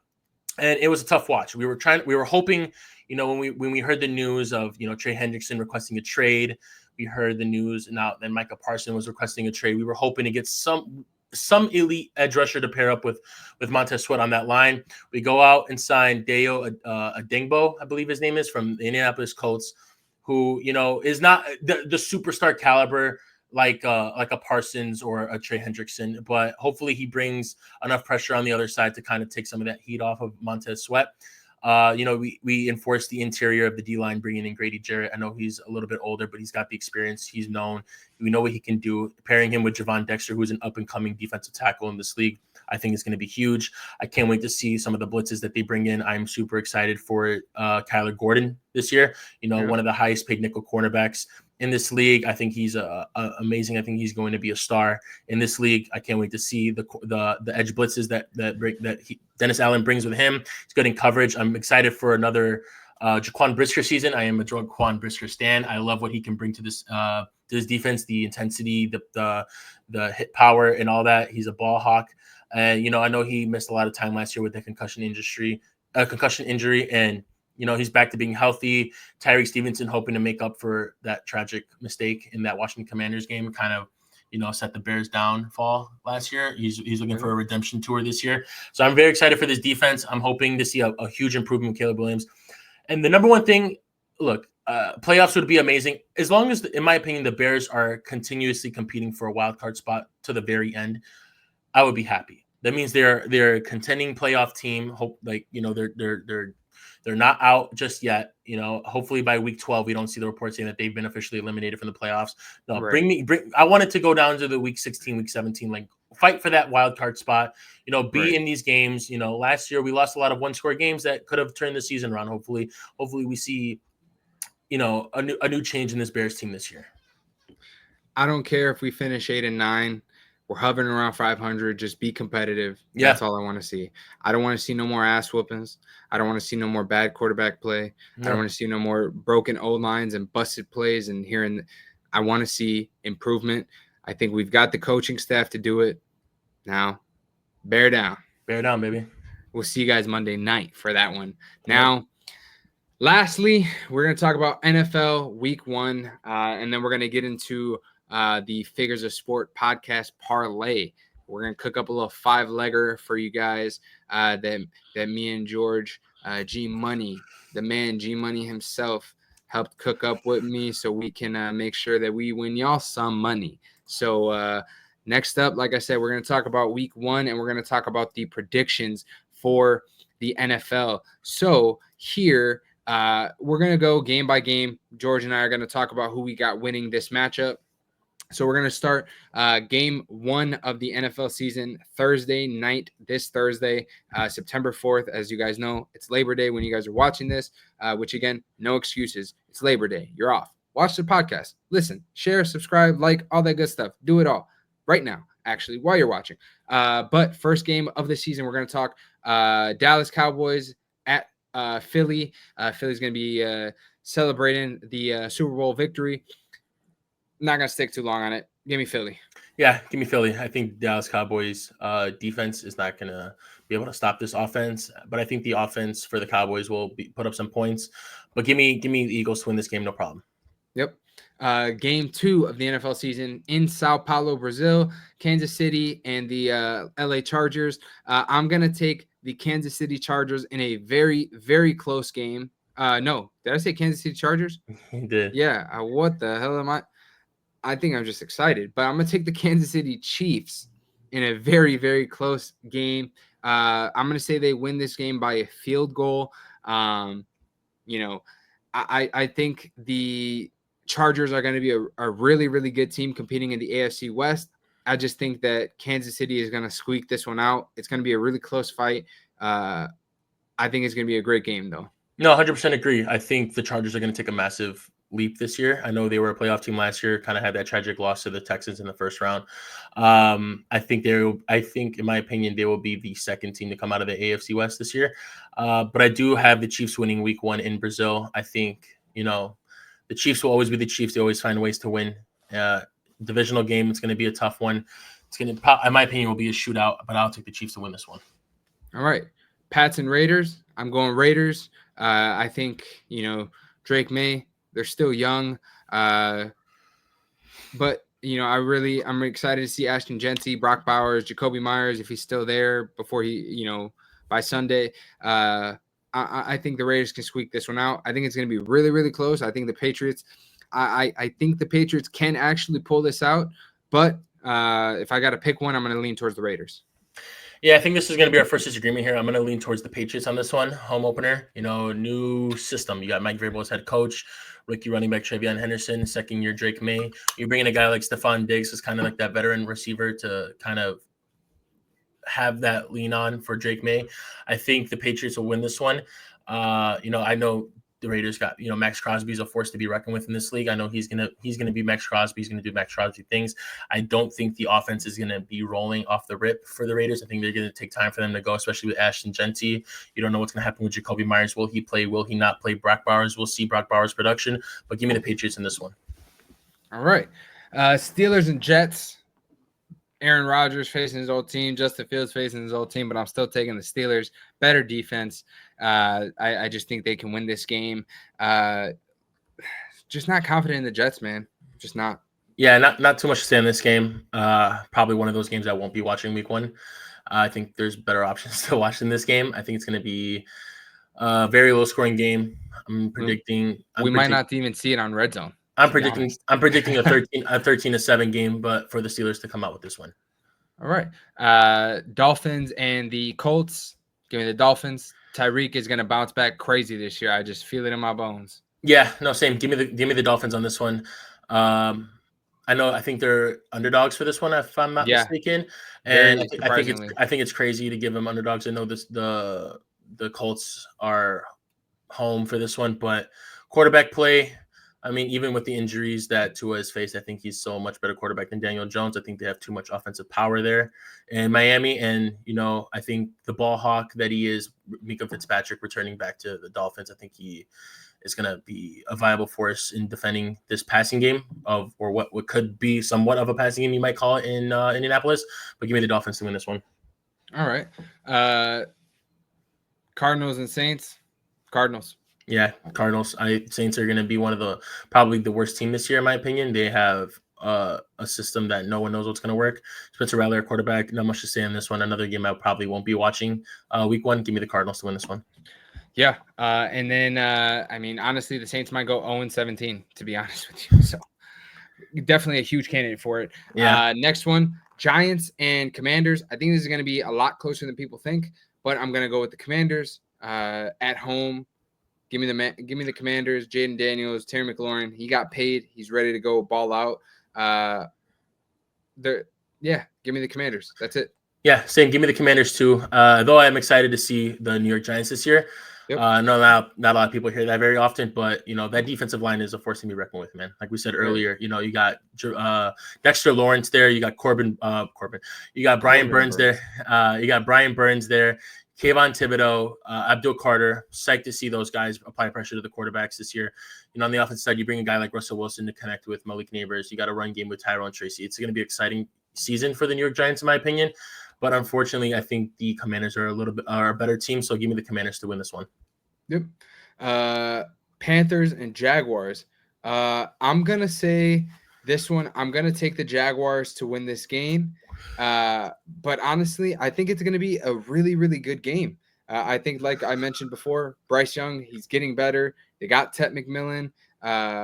You've got Chuba Hubbard. He had a great season last year. I think it's going to be, honestly, kind of a shootout, to be honest with you. But I'm going to lean with the Jacksonville Jaguars just because Trevor Lawrence, Brian Thomas Jr., Travis Etienne, I like their pop over there. So give me the Jags. Yeah, no, this is one of the games I have that are underrated for the week one card. I think it's going to be a very good game. And the Panthers are one of those teams that I have my eye on this year. I would love to see this young team progress, especially what we saw with Bryce Young at the end of last year. Give me the Jaguars to win this game, though. I think they have more talent all around than the Panthers do. And, home opener for the Jaguars, new coach, new system. I think it's going to be a week one win for the Jaguars. Yep. Next one, Bengals and Browns. Give me the Bengals, but it's going to be closer than you guys think because the Browns defense is going to keep them in it. But I'm still going to take the Bengals just because that offense is going to be lethal compared to the Browns offense. No, yeah, I agree. Give me the Bengals too. I know the ongoing thing about the Bengals always having a slow start to their seasons. I think they're trying to make a little bit of a change with that. We saw Joe Burrow and Jamar Chase playing those preseason games, so they're trying to like give those guys a couple of reps before the season starts instead of going in cold. Although I do agree, the Browns defense, especially the defensive line with Myles Garrett and Mason Graham, and then the DB Denzel Ward is they're very good. I don't think it's going to be that close in my opinion. I'm going to take a long shot and say that the Bengals win this one by at least 2 touchdowns. Yeah, give me the Bengals on this one. All right. Next one, we've got the Bucks and the Falcons. I'm going to lean towards the Falcons only because they are the healthier team right now. That's the only reason. Other than that, if they had a Chris Godwin and Jalen McMillan, everybody's healthy, I'm going the Bucks easily. But just because health is going to be big, I'm going to take the Atlanta Falcons. Yeah, it's gonna be another one. I think this is our second disagreement. I'm gonna take the Bucks on this one. You have second-year quarterback Michael Penix coming in to start the season. We saw him a couple of games at the end of the season last year. I don't think, if I remember, they won any of those games that he played. Um, but I mean, give me Tampa. They were a very good team last year. I know you lose guys like Chris Godwin and Jalen McMillan, but I still think Emeka Buka and Mike Evans are viable wide receivers for Baker to work with, especially in the run game with Bucky Irving. I think the Tampa Bay Buccaneers walk away with this one. Okay. Next up, Titans and Broncos. I think Cam Ward's going to be really solid. I think Calvin Ridley's going to be solid. But the Denver Broncos defense, year 2, that Sean Payton offense, defense, Bo Nix, Evan Ingram, Courtland Sutton, all those guys. Give me the Broncos. Yeah, no, same. Give me the Broncos. Although it's Cam Ward's first game, kind of excited to see that. We'll be tuning into that game a little bit. But the Broncos defense was so good last year, and they only just got upgraded. They drafted a DB in the first round. They bring in safety Talanoa Hufanga. I think I said his first name. Hopefully I said his first name correctly. They bring in linebacker Dre Greenlaw from the Niners. You know, they only upgraded this defense even more. They upgraded the offense with Evan Ingram, draft RJ Harvey, bring in J.K. Dobbins. I think the Denver defense is going to overwhelm Cam Ward just a little bit under his first game. But give me the Denver Broncos in this one. Yep. Niners and Seahawks. Give me the Niners. Same. Give me the Niners. I think last year Sam Darnold had, in my opinion, a fluke year. No one really expected the Vikings to go on and win 14 games with Sam Darnold. Sam Darnold really hasn't proven anything in this league throughout his whole career. Then he goes to the Vikings. Kevin O'Connell made it work, and I think I have high hopes for the Vikings this year under Kevin O'Connell. I think his system is good for any quarterback, but Sam Darnold doesn't have Kevin O'Connell anymore. He doesn't have Justin Jefferson. He doesn't have T.J. Hawkinson. JSN is going to be a great receiver this year, but give me the Niners in this one. And on top of that, he was a member of the Niners. They know him really well. So Yep. They can game plan for that. Next one, we got the Lions and the Packers. Michael Parsons' Green Bay debut, but I'm still going to take the Lions in this one. I think the Lions can definitely win this game. It's going to be it's a divisional matchup. Going to be a tough, gritty game. I think the Lions squeak it out. Going to be a really good game to watch, though. Very excited for this one. No, same. Give me the Lions. I think it's going to be a lot closer than most people would have thought before getting the Michael Parsons trade done. In my opinion, I think the Lions offense is way better than the Packers offense. And I think they might get off to a slow start, but I think they squeak this one out. Okay. Next one, we've got the LA Rams and the Houston Texans. I'm going to go with the Rams in this one. I think Devontae Adams, Puka, Matthew Stafford, and, Kyron Williams, I'm going to just lean with them. The offensive line for the Houston Texans has gotten worse. So I'm going to lean with the Rams on this one. You know what? I would have to agree with you, too, as much as I love CJ Stroud and Nico Collins. I think the offense is more well-rounded right now for the Rams than it is over there in in Houston. The O-line is a lot of questions, a lot of worries. You lose Laramie Tunsil. You don't draft any O-linemen, which a lot of people thought was a surprise. You go heavy wide receiver in this draft. I think CJ Stroud is going to have a lot of pressure coming at him, especially with second-year edge rusher Jared Verse. Although the Houston Texans have a great defense, I think re-signing Derek Stingley is great. You bring in someone like CJ Gardner Johnson to play on the opposite side. I know people like make fun of him a lot and meme him a lot, but I think he'll be a viable option in this defense. You have guys on the edge, Will Anderson, Daniel Hunter. You have safety Jalen Petrie. I think their defense will be really good this year, but I think the Rams will take this one. All right, now we got the last two games. Sunday Night Football, crazy matchup, hell of a way to end Sunday, the first Sunday of the football season. We got the Buffalo Bills and the Baltimore Ravens. I'm going to go with the Bills. Last game at Highmark Stadium. They're closing this year out at Highmark. It's the last time they're going to do it there to open a season there. Yes, the Ravens did kind of whoop their ass last year when they played in the regular season. Bills got the revenge in the playoffs, but I think that this year, to start the season, Josh Allen with the MVP award, I think he's going to come out hot. I think they're trying to prove something this year, really kind of go out and really, really make a true deep push for a Super Bowl. Give me the Bills. Yeah, this is, I think, our third disagreement. I'm going to take the Ravens on this one. I know Mark Andrews is looking for a little revenge after that drop pass in the playoffs. And, Derrick Henry is still a force to be reckoned with. The Bills couldn't stop him. I think if they just kept giving him the ball, they win that game. Lamar Jackson is kind of salty a little bit about not winning the MVP. I think he has a definite case on why he should have won MVP. I think the Ravens will win this one, though. All right. Now, the last one we've got Monday Night Football. I'm not going to talk anything else. I got two words for y'all. Bear down. Yeah, I'm going to take the Bears down. too and let biasy play into this. I don't care.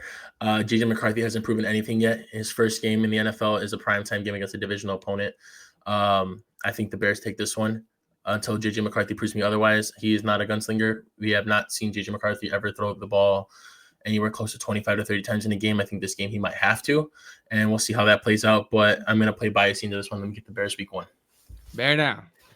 Bear down. I think this should be a good start to the season for the Chicago Bears. So that was our predictions for week 1. But guess what? Before we're done, me and George cooked up a little parlay for y'all, for all my people who bet. But just so you guys know, if it doesn't hit, we're not paying you guys out. Like, bet at your own risk. This is not like we're not giving you guys money to do this, right? We're not telling you to do it. We're just saying, hey, if you want to cook up a little parlay ski, we got one for you. So, George, what's the first leg for you? Let me know. We're going to do 5 legs, by the way, guys. 5 legs, that's it. Yeah, and usually I wouldn't suggest making a parlay with games on different days just because you have to wait for all those games. But because it's the first year with NFL, we're going to say, what the hell? First leg of this parlay, give me Saquon Barkley in 10 touchdown. This defensive line, they wanted to stop the run. I don't think they're going to stop the run, especially with Saquon Barkley and the best O-line. Give me Saquon Barkley to easy run one in for 6 this week. All right. Give me Bucky Irving. I like Bucky. Week 1 over the Atlanta Falcons. I'm going to take him to score a touchdown. Nice. I like that pick. The third leg I'm going to do also in the 12 o'clock games or 1 o'clock games, depending on where you live. Give me Tyreek Hill's over on his receiving yards. I think his line is set at somewhere like 70. I think they're going to pick up the ground running fast in this offense. They're trying to make a name for themselves again. They're trying to get back into the playoffs and playing in my opinion, an easy opponent like the Colts. I think Tyreek Hill is going to clear this line, no problem. Probably even in the first half. Wouldn't be surprised, to be honest with you. Yeah. Next up, do you remember this one dude? He was in he plays for his team out west, and he used to score a lot of touchdowns. Like, he was on a streak every single week of scoring them. Yeah, give me that guy. CMC, hammer it. Anytime touchdown against the Seahawks. Give me that. No, and that's one of the safest bets I think we can make. I know he had the injury last year, but all the reports out of training camp, he's looking the healthiest out of all the running backs in that group right now. I think they're going to rely heavy on the run game early on in this season before they can start getting a feel of that pass game, especially with no Debo and Ayuk out. CMC, a touchdown scorer. I'm all on board with that. Let's do it. Now, lastly, George, for our first Figure Sport podcast parlay, end it with a banger. Let's hear it. Yeah, and I think I'm going to make this pick to kind of make the viewers sweat a little bit. They do follow this parlay. Give me the Rams money line against the Texans. I think this is going to be a very good game. 2 offenses that are pretty good, and we got some defense on both sides. A little bit more towards the Houston Texans, but I do like the Rams on this one, and it'll be a quick matchup. All righty. Just so you guys know, on FanDuel, because that's where we cooked it up, it is plus 1181. $10 wins you $118. So go lock that parlay in. Like I said, we are not paying for any slips that don't hit. We're just do it at your own risk. But all right, guys, we are just over 2 hours, 2 hours and 3 excellent minutes of the podcast. That was excellent. Be ready for more G Money to come on the show. We've got bangers for y'all all season long. We're gonna call that an episode, but before you guys go, make sure you do what you are told, man. Like, comment, subscribe, share, all that good stuff. Share the podcast with everybody you know. Like I said, this has a lot of fantasy football stuff. So for those of you who haven't drafted, share this with your league mates. Let them know we know what we're talking about. Listen to us. Do us a favor. Listen to us. And if you don't agree with us, let us know in the comments. We can get talking. I don't care. I got time. He got time. We got time. So let us know your thoughts on the podcast. Let me know what you guys think about Georgio's debut with the Figure Sport podcast. Really excited to hear you guys' thoughts. We're going to call that an episode. And guess what? Episode 71 has come to a close. Absolute banger. Thank you very much, George, for coming on the show. Really appreciate you. And we will see you for week 2, where we've got a lot more football, a lot more fantasy to talk about, and we've got more bangers for our viewers on the way. Thank you guys very much, and we will catch you on the next one. Peace. Peace.